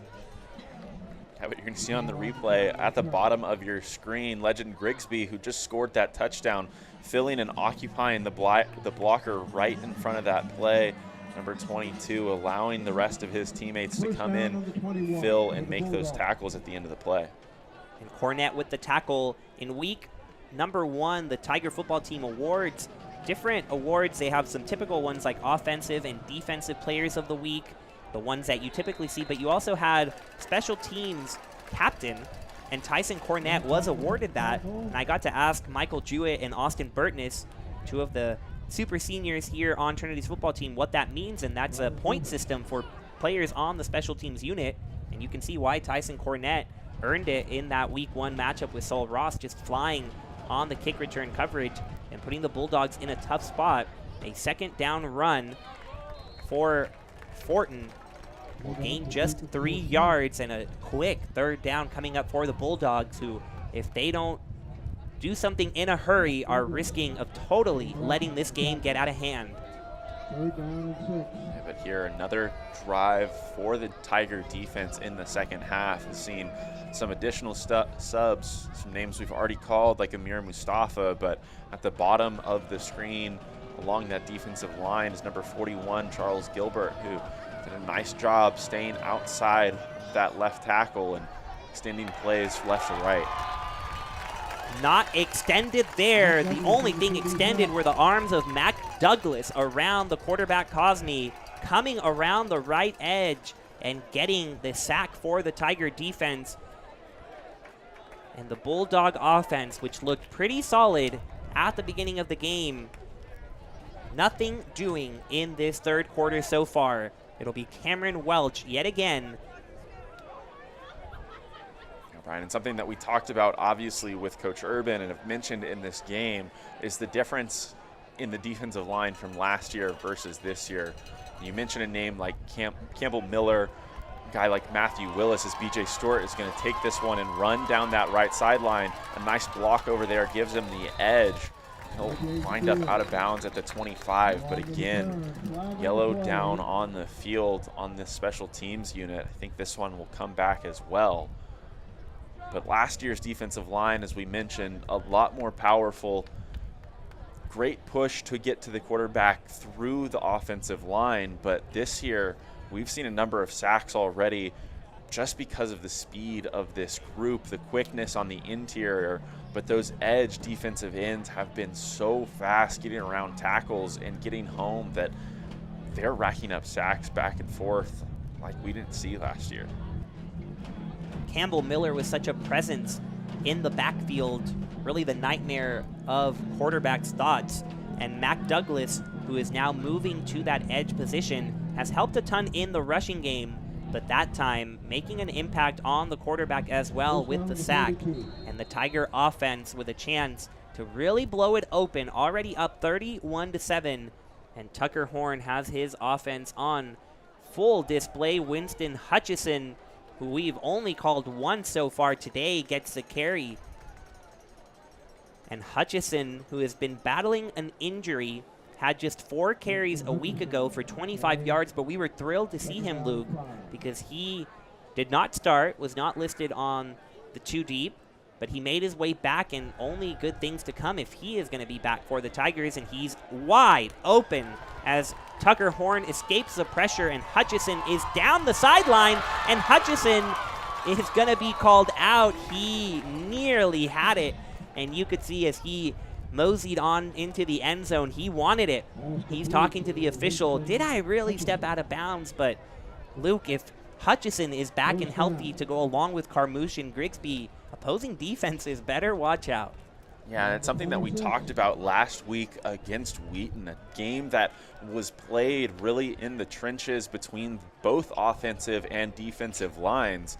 You talked about the performance of our defense against All-American Giovanni Weeks last week. One of his lowest rushing totals in the past 2 years, less than 2.5 yards per carry. But for these Tigers, a great day because of the rotation of the 3 different running backs. All 3 of them kind of with different styles, but when you can use them together in tandem and keep all of them fresh for a full 4 quarters, it's a huge luxury for an offense to have. Hutchison leading the Tigers a year ago with over 600 yards on the ground, 6 touchdowns as well. And so if he can join Grigsby, who clearly we've seen successful out of the backfield, and Carmouche, who scored 3 touchdowns against Sol Ross, it'll be quite the committee to work with for offensive coordinator Wade Lytle and the Tigers. Here it is Carmouche with the carry, Carmouche with the good moves, and Carmouche with nearly a first down. It'll be 3rd and very short coming up in Bulldog territory. Yeah, Brian, and you mentioned Hutchison's 600-plus yards on the ground last year, but he is so diverse, so dynamic as a 3-down back that he got used so much in the passing game, as we saw just a couple plays ago. But last year, 23 receptions, which he took for 310 yards and another 3 scores. So a guy that the Tigers certainly want healthy this season because he can get into a game and change it in a lot of different capacities. Definitely see a lot out of Hutchison as the 3-down back in this Tiger offense. But the way it's working out in reality is all 3 of these guys working pretty equal amounts of time. And as the Tigers go into a bye week, team will continue to get healthy and then head into SAA play. This team will just keep getting better and better. This offense is rolling, and they're still without their super senior wide receiver Austin Burtness over there on the field.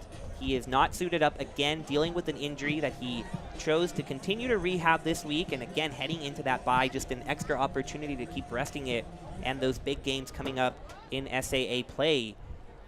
But the Tigers, just so many options to work with. Tucker Horn, the commander of this ship, and it is full speed ahead, an open sea for the Tigers. And they have 3rd and 1 coming up from the 17. Carmouche gets it. Carmouche around the edge, and Carmouche waltzes into the end zone for a touchdown.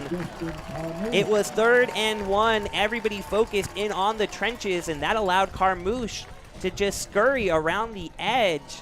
And we talk about the Tiger running backs, and there they are. Yet another touchdown from the backfield. Yeah, and just a Trinity offense and a scheme right there that loaded the box up with absolutely everyone. A couple of tight ends in the formation right there. Baylor Jordan again, but that was number 18, Carter Self, a wide receiver on that right edge that moved to the linebacker, moved to the second level, and at that point, Carmouche was able to spring that one to the outside, and from that point, once the Bulldogs lost contain, absolutely no one was going to catch the running back. That is the 3rd rushing touchdown of the season for Justin Carmouche. You add a receiving touchdown that he had against Sol Ross, that makes 4. That is more touchdowns than Carmouche had in his previous 3 seasons combined. And everyone is happy to see him doing so well. The senior from Cypress, Texas, battled an ankle injury all of last year. Didn't see much action, part of what allowed Hutchison to be so successful. But now he is back, and he is ready to play in 2022. 38-7, the advantage now for Trinity. Yeah, and funny how things work out in the long run, right? An ankle injury, a running back room that's a little bit depleted, forces a move. Legend Grigsby moving over from wide receiver to join that group. All of a sudden, you have all 3 of them running, mostly healthy at this point in the year. Further down the line, you'd expect all of them at full strength, and that's going to be a huge luxury, as we mentioned. But it's something that's happened all across this team, trying to fill different roles with the guys that you have in this program. Talked to Coach Urban this week. This is not a program that has the luxury of some storied programs like Mary Hardin Baylor, like Whitewater or St. John's, programs that can carry 150, 200 or more players on their roster, a lot of guys in every position group that they can choose from. But for Trinity, a roster right around 100 right now, you have to make it work with the pieces that you have, and that's exactly what they've done, not only on the offensive side in that running back room, but with guys like Mac Douglas, who now further on in their career, in his 4th year, making the transition to a different position, but still making a huge impact on the game. Making it work and then some are the Tigers. Seth Cosme starting this drive with a completion across the middle to his receiver, number 9, Cole Andrus. Cole Andrus at the carry, first down. We might start to see some new names on both sides of the ball. Currently for Trinity, it is still mostly the starting unit. As Cosme back to Andrews over there, and a first down. Cole Andrews, a sophomore, listed as a quarterback on the roster from Jourdanton, Texas, but showing some skills as a receiver. And a couple of first down for the Bulldogs here halfway through the 3rd quarter. And that last defensive drive for Trinity, noted Charles Gilbert entering the game. Now in that same position, going to be the senior Cooper Adams, who's going to wrap up Cosme right there and contribute for that sack.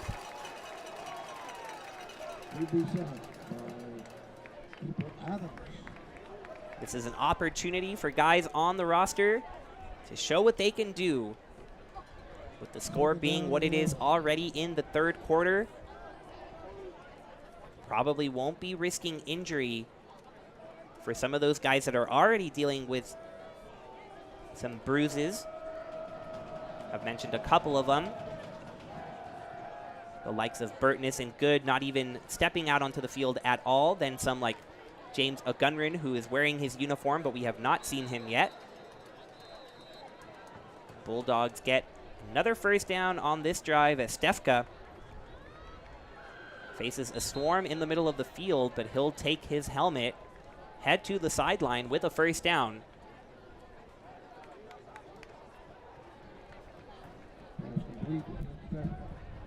Number 41, Charles Gilbert, as you said, Luke, newly into the game, along with a brand new defensive line.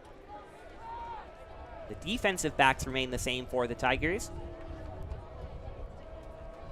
And Cosme has it on Trinity's 44. Up goes Willis with the carry. It'll be 2nd and medium for the Bulldogs, and so far shaping up to be a pretty decent day for football in San Antonio, and we can only hope it gets better. Trinity up 38-7 on Texas Lutheran, and the UTSA Roadrunners up in Austin against the Texas Longhorns. They are down just 7-3 in the 2nd quarter, and we are keeping a close eye on that one. We would love our fellow San Antonio football school to do well, because we are doing quite all right here in some extracurricular activity after that sack, or after that tackle for a loss. Clearly some frustrations boiling over for the Bulldogs. It was Milo Chapman, the first year, driving the Bulldog into the ground, and the offensive line did not like that. Texas Lutheran right there, number 64, Kirk Rivas, a sophomore.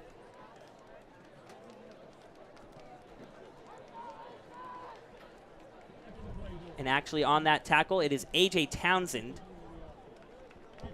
Correction on that. Chapman also wearing number 56, but on the offensive end.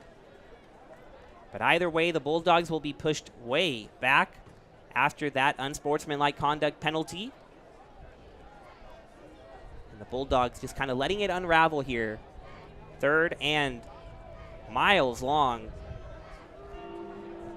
And before that last play, that sack and penalty combining to push them well back. I was going to say one of Texas Lutheran's better drives of their last 4 or 5. Outside of that one touchdown drive this evening, they haven't had a ton working together, as that play again just blown up due to the speed of this Trinity secondary. The front four on the line have been incredibly quick, but everybody playing behind them has flown around as well.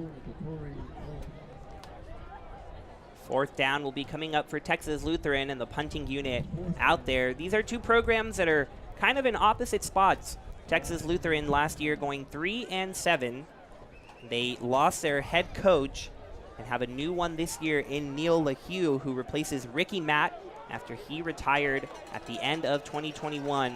And LaHue telling me he was hired pretty late, heading into the spring, didn't get a great chance to really establish himself in the spring season, and so he's been working to still learn the roster, learn the culture, and someone we've learned about pretty quickly is B.J. Stewart. And look at that stutter step, and he is going to take off again. B.J. Stewart making TLU miss at every turn and gets his second special teams touchdown. First on a kickoff, now on a punt return.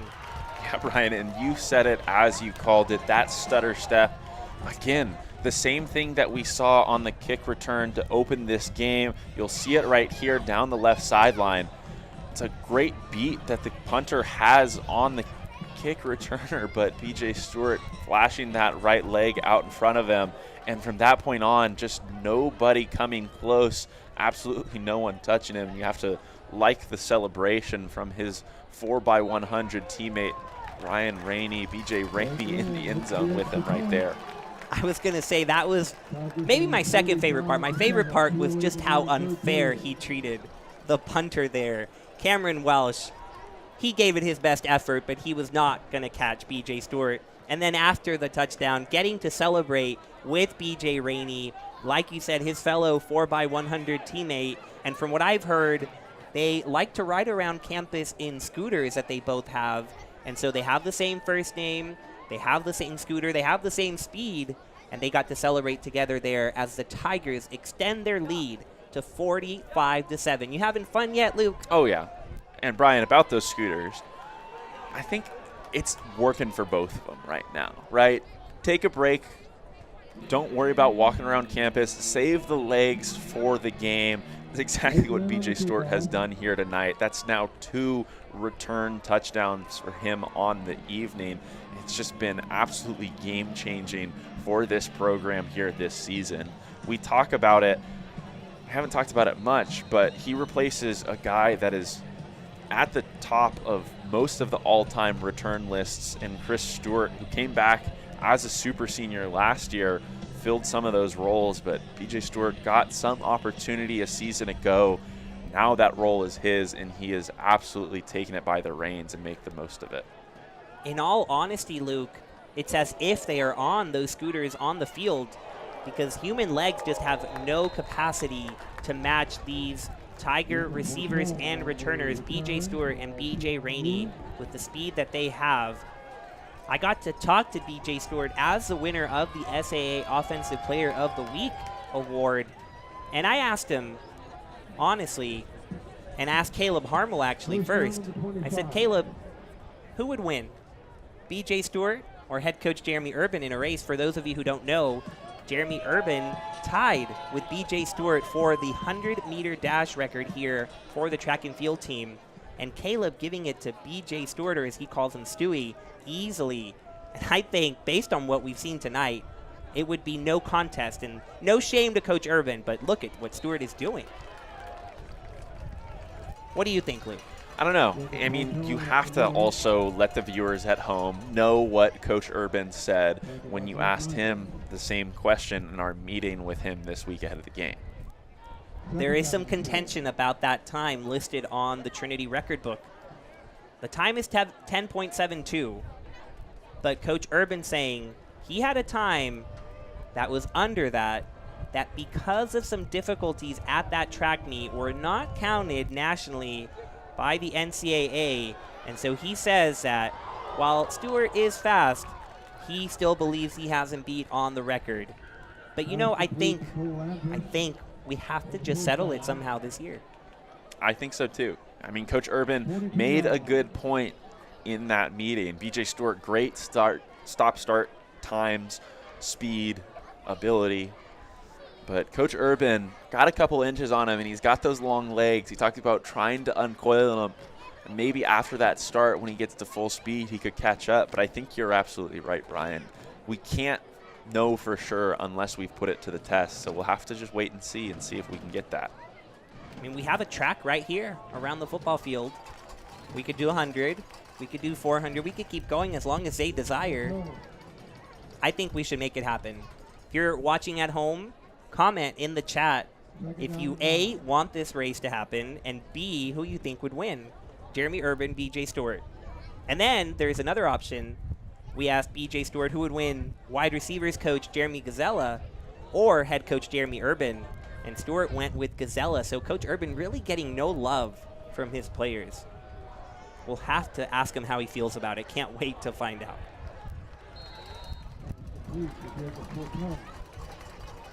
The clock winding down here in the third quarter. It is all fun and games for the Trinity Tigers as they are up 45-7 over their rival Texas Lutheran University. We'll take a break on Tiger Network and be back for an entertaining fourth quarter.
Welcome back to Tiger Network. It is all Trinity and nearly intercepted. Azariah Anderson had a chance to step in front of that throw, but decided to play it safe. A reception for Caleb Klosterman. But the Trinity Tigers on all ends, dominating their I-10 rival just about 30 minutes to our east. Seguin, Texas, the home of the Texas Lutheran Bulldogs. We are not in the same conference in football. Once the SCAC abandoned the sport in 2017, the team split apart as a completion across the middle will take it near the goal line. Cole Andrews doing a nice job off the bench as a receiver. But when the SCAC abandoned football in 2017, Texas Lutheran decided to go to the American Southwest Conference. Trinity deciding to become an affiliate member of the Southern Athletic Association. And so they're not in the same conference, but they still face each other nearly every year. This is the 32nd time that the teams have faced off. And in every other sport on campus, we see TLU and Trinity all the time. And so the Bulldogs and the Tigers, a classic battle of cats and dogs. And this week, it is all cats so far. But right here, it will be a touchdown for number 22, Jacob Fortone. Gets in there and will put some points on the board for Texas Lutheran.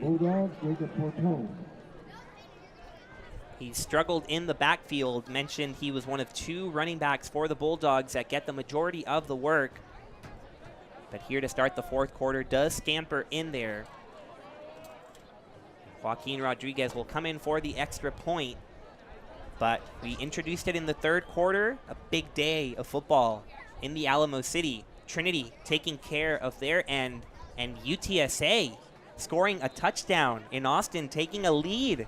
The Roadrunners over the Longhorns 10-7 about midway through the second quarter. And let's not forget, our neighbors across Hildebrand, Incarnate Word, pulled off a big-time win a week ago, going on the road and defeating FBS squad Nevada. And now they are all over Prairie View A&M 28-7. Last year was a pretty good year to be a San Antonio college football fan, and once again, it is shaping up to be a great 2022, Luke. Yeah, absolutely. You talk about that UTSA program that's still playing inside 410. inside that Alamo Dome right now. Week 1, a great matchup against a really good University of Houston program that's been solid over the past 10 seasons. They came in, there was a lot of anticipation around that matchup. UTSA really fighting tooth and nail down to the last minute. Kind of halfway through that game, felt like they had good control over it, kind of lost that, forced it into overtime. But you look at that team with a great opportunity on the road, even in Austin tonight, against a game following Texas, Alabama, obviously on the national scale. This one going to get a little bit less attention, but maybe not taken as seriously as they need to be are the Roadrunners, and obviously a great Incarnate Word team. But here in San Antonio, this Trinity squad just setting a standard that's heads and shoulders above the rest, making the appearance in the Division III football championship last year, and really haven't taken a break to start this year either. Last year for Trinity, it was the first of many since that magical 2011 year. It was the first undefeated regular season, and it was the first trip to the NCAA tournament. And the way things are looking, they are headed right back to. There's still a long way to go, of course, but we're just excited here at Trinity. The expectations were high, but the dreams are even higher for this team that is already ranked 7th in all of Division III. They defeated number 8 Wheaton a week ago, and honestly still showed that they could improve in a lot of ways, but still were able to pull it out against such a storied and classic program in D3. And right here, when put to the test to see how they would respond after that big win, they are giving it to the Texas Lutheran Bulldogs. And so much so that at the start of this 4th quarter, we have a new quarterback. Tucker Horn will come out of the game, and he will give way to Ryan Back, the sophomore from Austin, Texas. And he will get the first drive of his game. He came in a little bit against Saul Ross, completed a few passes, and he saw a good amount of playing time last year as the 3rd string, but behind not only Tucker Horn, but Will Cheney. He played in 5 games and threw for 161 yards, had a touchdown in 17 attempts, no interceptions, and I know the people around here are really high on Ryan Back. Yeah, Brian, and I think what we're going to see out of him here in this drive and maybe another drive or two after the fact isn't entirely reflective of his ability. What we saw last year, a season ago, out of him in that 3rd string role behind a 2nd stringer in Will Cheney, and what we saw out of both backup quarterbacks really was kind of a set offense that differed a little bit, got both quarterbacks out of the pocket, made things really easy on them. In the instance or circumstance that an injury occurs, makes the game a little bit more difficult having a 2nd stringer in there, but having the offense simplified, getting him moving, getting the ball into the running back's hands frequently, going to make the job a lot easier, but certainly not an offense and not a scheme that we're seeing right here that's tailored to what he can do out there as a quarterback. He does step back to pass, though, here. Carter Self will get the reception, a flag thrown, and then another from deep beyond midfield. We'll see what the call is, but it's been really neat for us, Luke, because going back to last year, after starting to meet with Coach Urban ahead of every home matchup, we also started getting to go to quarterback meetings, as a hold will be called on the defense, so 1st down for Trinity. But we started going to those quarterback meetings, and we got to witness firsthand the special relationship that the quarterbacks have developed, and a lot of that has to do with the leadership of Tucker Horn. The starting quarterback for the Tigers had a magnificent season a year ago, but he wants to coach one day, and Coach Urban saying you can see that in how he has really taken Ryan Back and now the 2 new freshman quarterbacks under his wing, teaching them so much, and Coach Urban saying Ryan Back is going to be pretty special here at Trinity once Horn does eventually graduate. And so excited to see what he can do, if not just in the end of this game, but moving forward. Lots to look forward to as Jackson Williams there gets a few yards, the 1st year from Manor, Texas. Yeah, but I think it was evident in those quarterback meetings that you mentioned, right? Even bright and early, around 7 a.m., Tucker Horn was in there, vocal, having just conversations with Coach Urban over film while the other quarterbacks in the room watched on. He has a ton of knowledge. He's been at the helm of offenses for a really, really long time. Obviously played at a really high level, or was in a higher level quarterback room at Abilene Christian University before transferring into Trinity. But now his second year as a starter and his second year as the sole starter, as in that 2020 pandemic season, he split a little bit of time with former Tiger quarterback Wyatt Messick. He has full control over this offense. It's a little bit different, as we mentioned. He's not the most mobile quarterback, but Coach Urban just constantly and consistently referring to him as a very cerebral guy, someone that has control over the offense, makes calls, makes changes at the offensive line.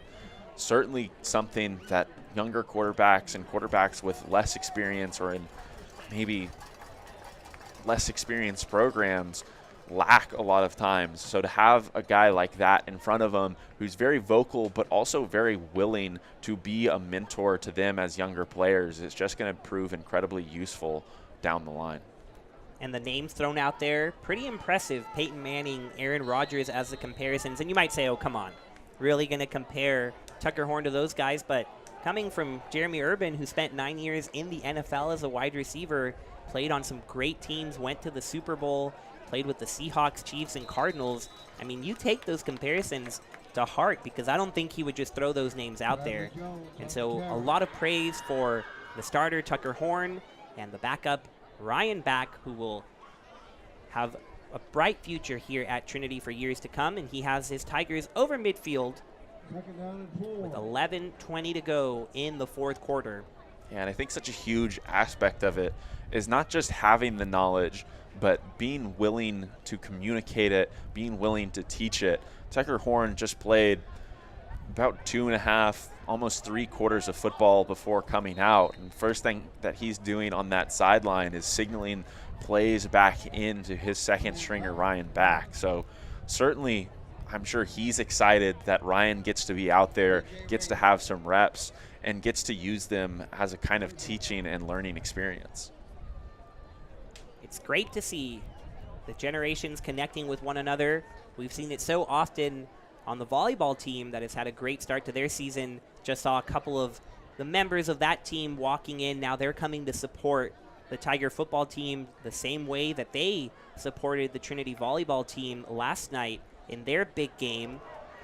And a big gain here on the edge for the newly installed running back, Bradley Jones. But it is hard to put into words what a fantastic start it has been for fall sports at Trinity. We've got 3 teams ranked in the top 10 of their respective sports. We've got football right here at number 7. We've got Trinity volleyball at number 3. And we've got Trinity women's soccer at number 9. They pulled off a big win last night at home, and they've got another one tomorrow against UT Dallas. Cross country sweeping their meet this weekend as well. And just everywhere you look, success, and that call going to be incomplete. Thought we had a great reception from Will Taylor on the sideline as we were talking about the great success across campus. We'll get a good look at the replay. Ryan Back with time to work. And Will Taylor looked good to me. He was bobbling it a little bit. That's the part we can't see once he goes behind the players, but the feet look to be in. Yeah, and even if he did secure that one a little bit late, looked like he was trying to shuffle those feet, got a couple of them in bounds, so you have to imagine that he might have had at least one down with the ball secured in his hands. But either way, Tiger offense getting back to work, and another nice carry, even with some subs along that offensive line. But it's been a fun start for sports fans here at Trinity. And it feels like every week so far in September we've said, gosh, that was one of the best crowds I've seen. Wow, that was such an exciting moment. It just keeps happening. The blocked extra point that we had here, Trinity volleyball taking down Juniata and the defending champions Eau Claire, everyone supporting each other. And it's worth remembering, too, that for much of the time that we've been here, Luke, as broadcasters, we didn't have fans in the stands. And now we've got too many fans in the stands. I talked to people last week, couldn't even get a seat here at Trinity Football Stadium. Thankfully, there's so much open room and that new section opening up beyond the end zone that there's space for everybody, but it is just a joy to see what is happening at Trinity's campus this year. Yeah, absolutely. And you know things are just going to get better and better as this season ramps up. Kind of all of these seasons ramp up, Brian. A lot of football left to be played here in San Antonio as Trinity will start their SAA schedule here in a couple of weeks, and some really big games that were played on the road last year. It's a game against Birmingham Southern in Birmingham that essentially decided the SAA regular season champion. That game with probably implications just as large going to be here at home. Barry, who dominated the SAA for so many years through our freshman year here on campus. That one going to be one of the first times that we see Trinity versus Barry, with Trinity as the favorite in the game. But a lot to look forward to here in Trinity Football Stadium and even more across campus. The only sad part about it all is we have to wait 3 weeks until we get to see this Trinity football team again. They're heading into a bye next week, so they'll be out of action. And then on October 1st, they are headed to Conway, Arkansas to face Hendricks as SAA play gets going. But then on October 8th, they will be back right here for that big game against Birmingham Southern. Birmingham Southern, the other SAA team to make the NCAA tournament a year ago. They actually won a playoff game against Huntington, but they reversed roles today. Birmingham Southern falling to Huntington. And so they are a talented squad still. That game was extremely close, and you know that once conference play gets started, it'll be a big battle, and we get to see it here. That pass tipped, and it'll be intercepted for the Bulldogs. Tough break for Ryan back there, as the ball just going up into the air, hanging out there for quite a while. And Trent Ward, a sophomore from West Columbia, Texas. And look at that, off the official. So really a tough break for Ryan back.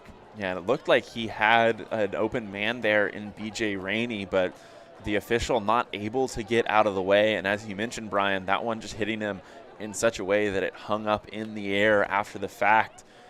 BJ Rainey essentially being tackled by the defensive back who was in pursuit of him, so not being able to make a play on that football, at least try and bat it down. Instead, Texas Lutheran will take over at their own 20-yard line. So, as you mentioned, just a tough break right there for Ryan Back. A new quarterback in as well for the Bulldogs. It is number 7, Blake Lowry. He goes to the running back who remains in there, to Corey Willis. But Lowry takes over for Seth Cosme. Lowry is the junior from Marquez, Texas. He played at the end of that Howard Payne game, went 3 for 3 with 39 passing yards. But mostly new guys out there on both sides, with the Tigers up 45-14, clock hitting 7:30 in the fourth quarter.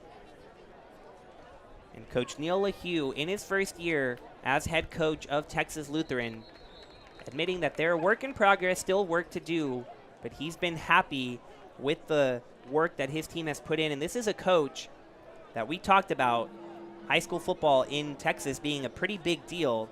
Well, Coach LaHue has experienced it firsthand, and his career has been quite impressive. He has been all over Kerrville, Tybee, Roosevelt High School here in San Antonio, most recently Buda Hayes High School out in the Austin suburbs. But perhaps the most interesting one, Coach LaHue serving as the offensive coordinator for Austin Westlake High School. And perhaps you've heard of Austin Westlake High School. It is the home of several NFL quarterbacks, one of those being Drew Brees, the Super Bowl champion and one of the best quarterbacks of our time. Well, Coach LaHue was his offensive coordinator when the Chaparrals won the state championship in 1996. And I asked Coach LaHue, what was it like to coach Drew Brees? And he says, oh, I taught him everything he knows, clearly. But he says, no, I joke about that with people saying I taught him everything, but really he taught him so much. Drew teaching the coach and saying he was such an undervalued prospect in high school, had a chip on his shoulder, and Coach LaHue has gotten to see him grow. He still keeps in touch with him.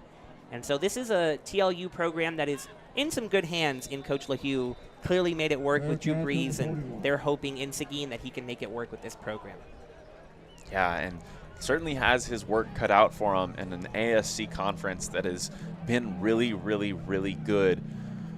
Not just one power at the top like you see in a lot of different conferences. There's some conferences out there like Wheaton playing in Illinois, in a great spot for Division III football. Illinois, Wisconsin, both states that have a ton of storied programs. But down here in Texas, the ASC for the greater past 10, 15 years has been dominated by Mary Hardin-Baylor, who obviously won a national championship last year, and a Hardin-Simmons team who plays them tough year in and year out.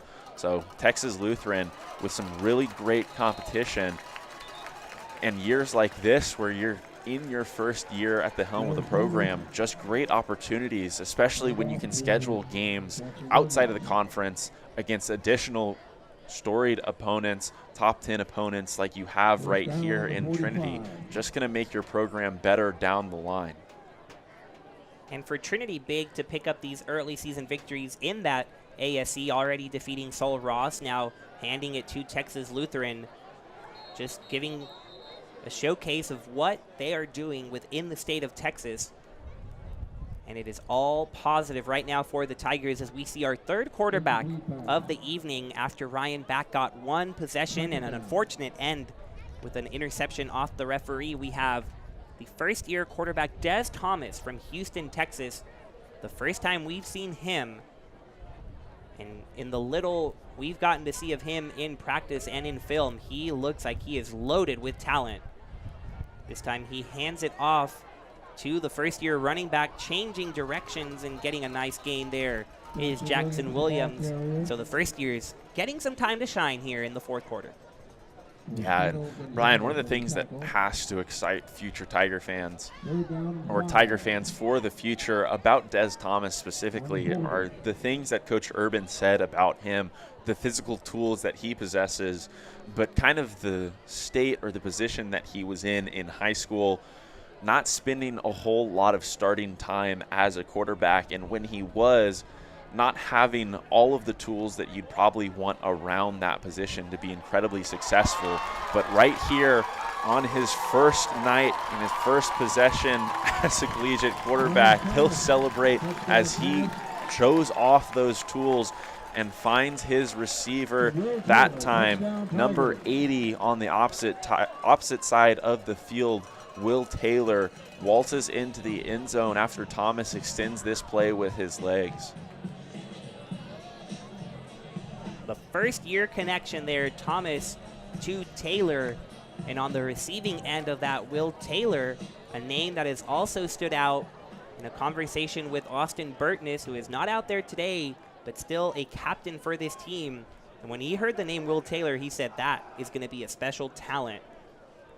And so it just adds to the excitement that Tiger fans should be feeling. Taylor, the first-year receiver from Houston, Texas. Thomas also from Houston.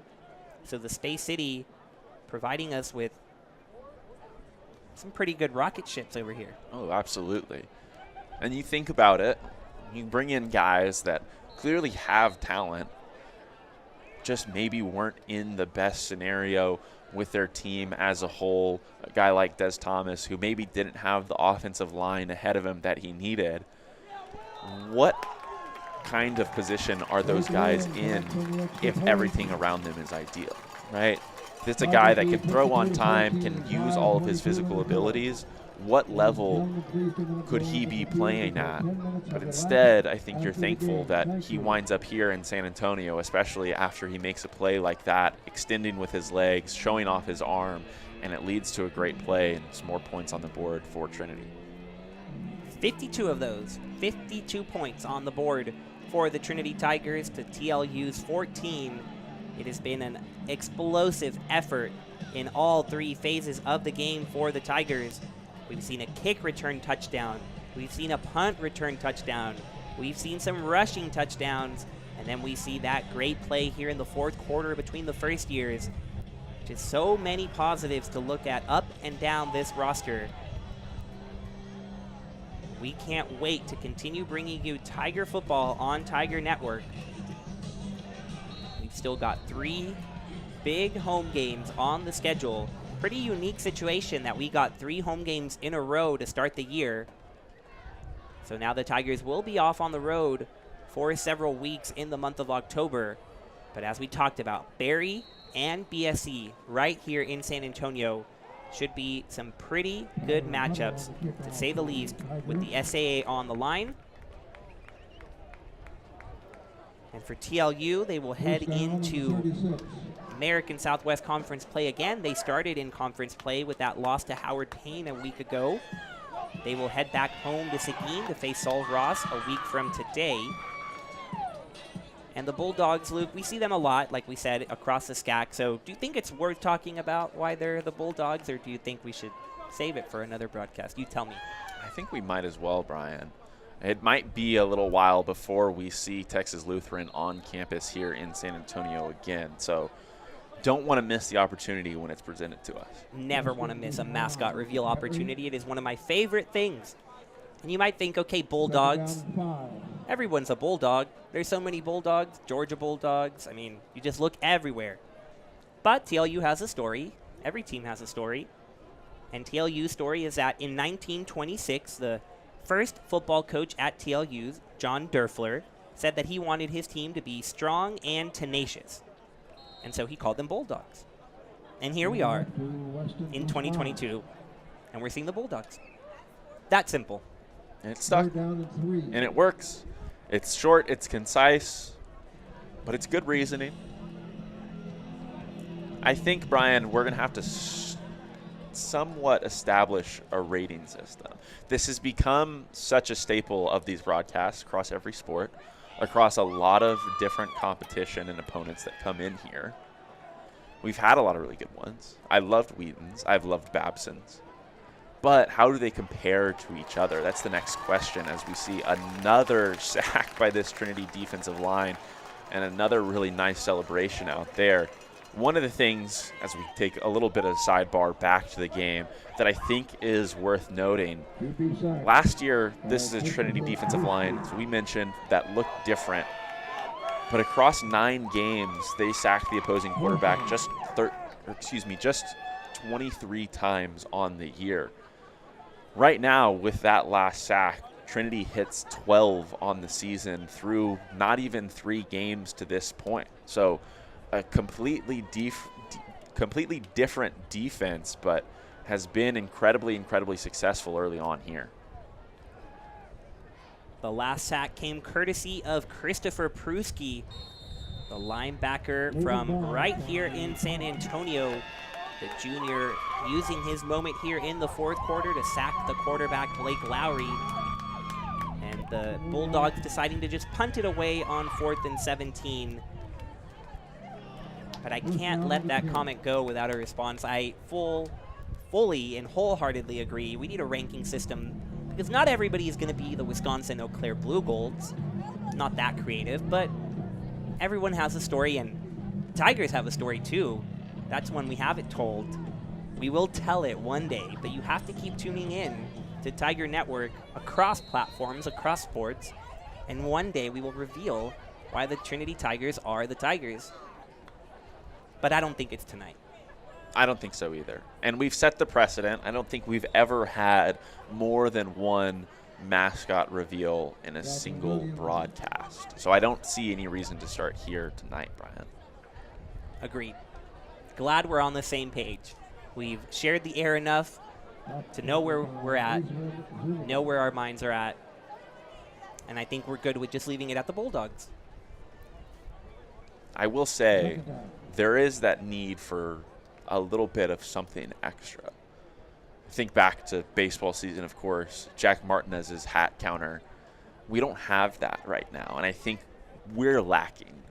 We need some ideas. We're going to have a brainstorming session, I'm sure, and we'll come back even better. We've got a couple of weeks to do so. Jackson Williams, the ball carrier. We do have a couple of weeks to work. There is one thing on my mind that I think could work as both the volleyball team and football teams show massive success. I don't know if I'll reveal it here. I have to let it simmer a little bit, maybe talk to some people, see if we can make it happen. But I just know that these teams deserve support, they deserve attention, and they deserve...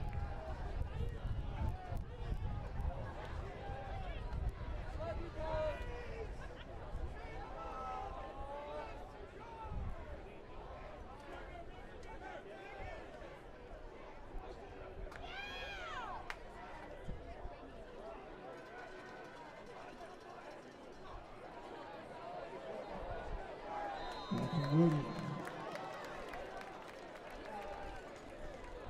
For the first down.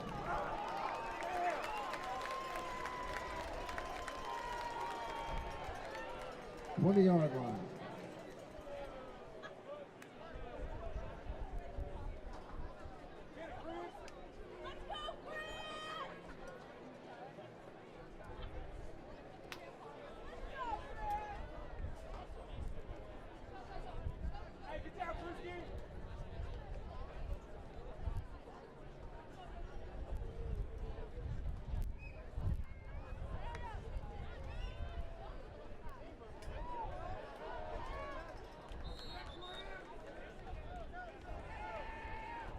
James Thomas, carry.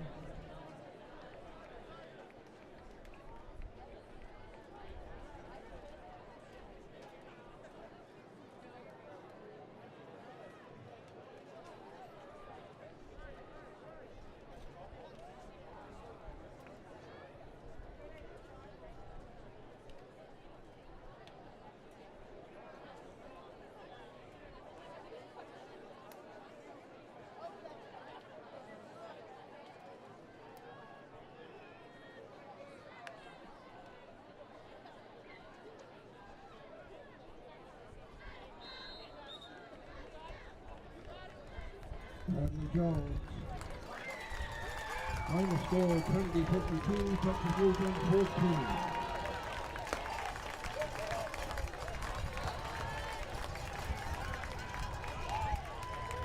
Shortly, the Tigers will get together and sing the Tiger Fight song, and then Houston will go on to the field for 10 minutes. I don't remember a broadcast here at home where I haven't harped on the fact that they were great in all three facets of the game, but it holds true time and time again. So I think the next thing to point to is kind of just the model of consistency.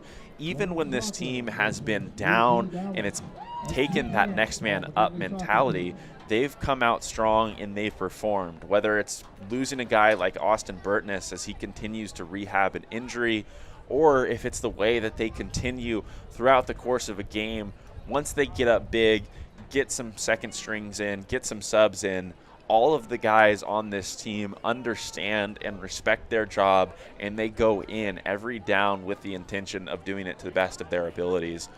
That's why more often than not here on these broadcasts, we've seen victories, and we've seen a lot of them like we've seen tonight, a 52-14 win. Dominant stats, dominant yardage that was picked up, that was gained both in the air and on the ground here this evening. But again, that defense, that defensive line, it's different than it was last year, but it's been just as, if not even more effective early on this season. It almost feels unfair to choose a performance that stands out, but I think it only makes sense to go with how it started. B.J. Stewart kicking things off with a 97-yard kickoff return touchdown. He added, just for good measure, a 75-yard punt return touchdown. And I have a feeling I'm going to be talking to him again as an SAA Player of the Week, maybe this time special teams. But it's been a great night in San Antonio. We'll step away for a second to let you hear the alma mater, and then we'll wrap up after this.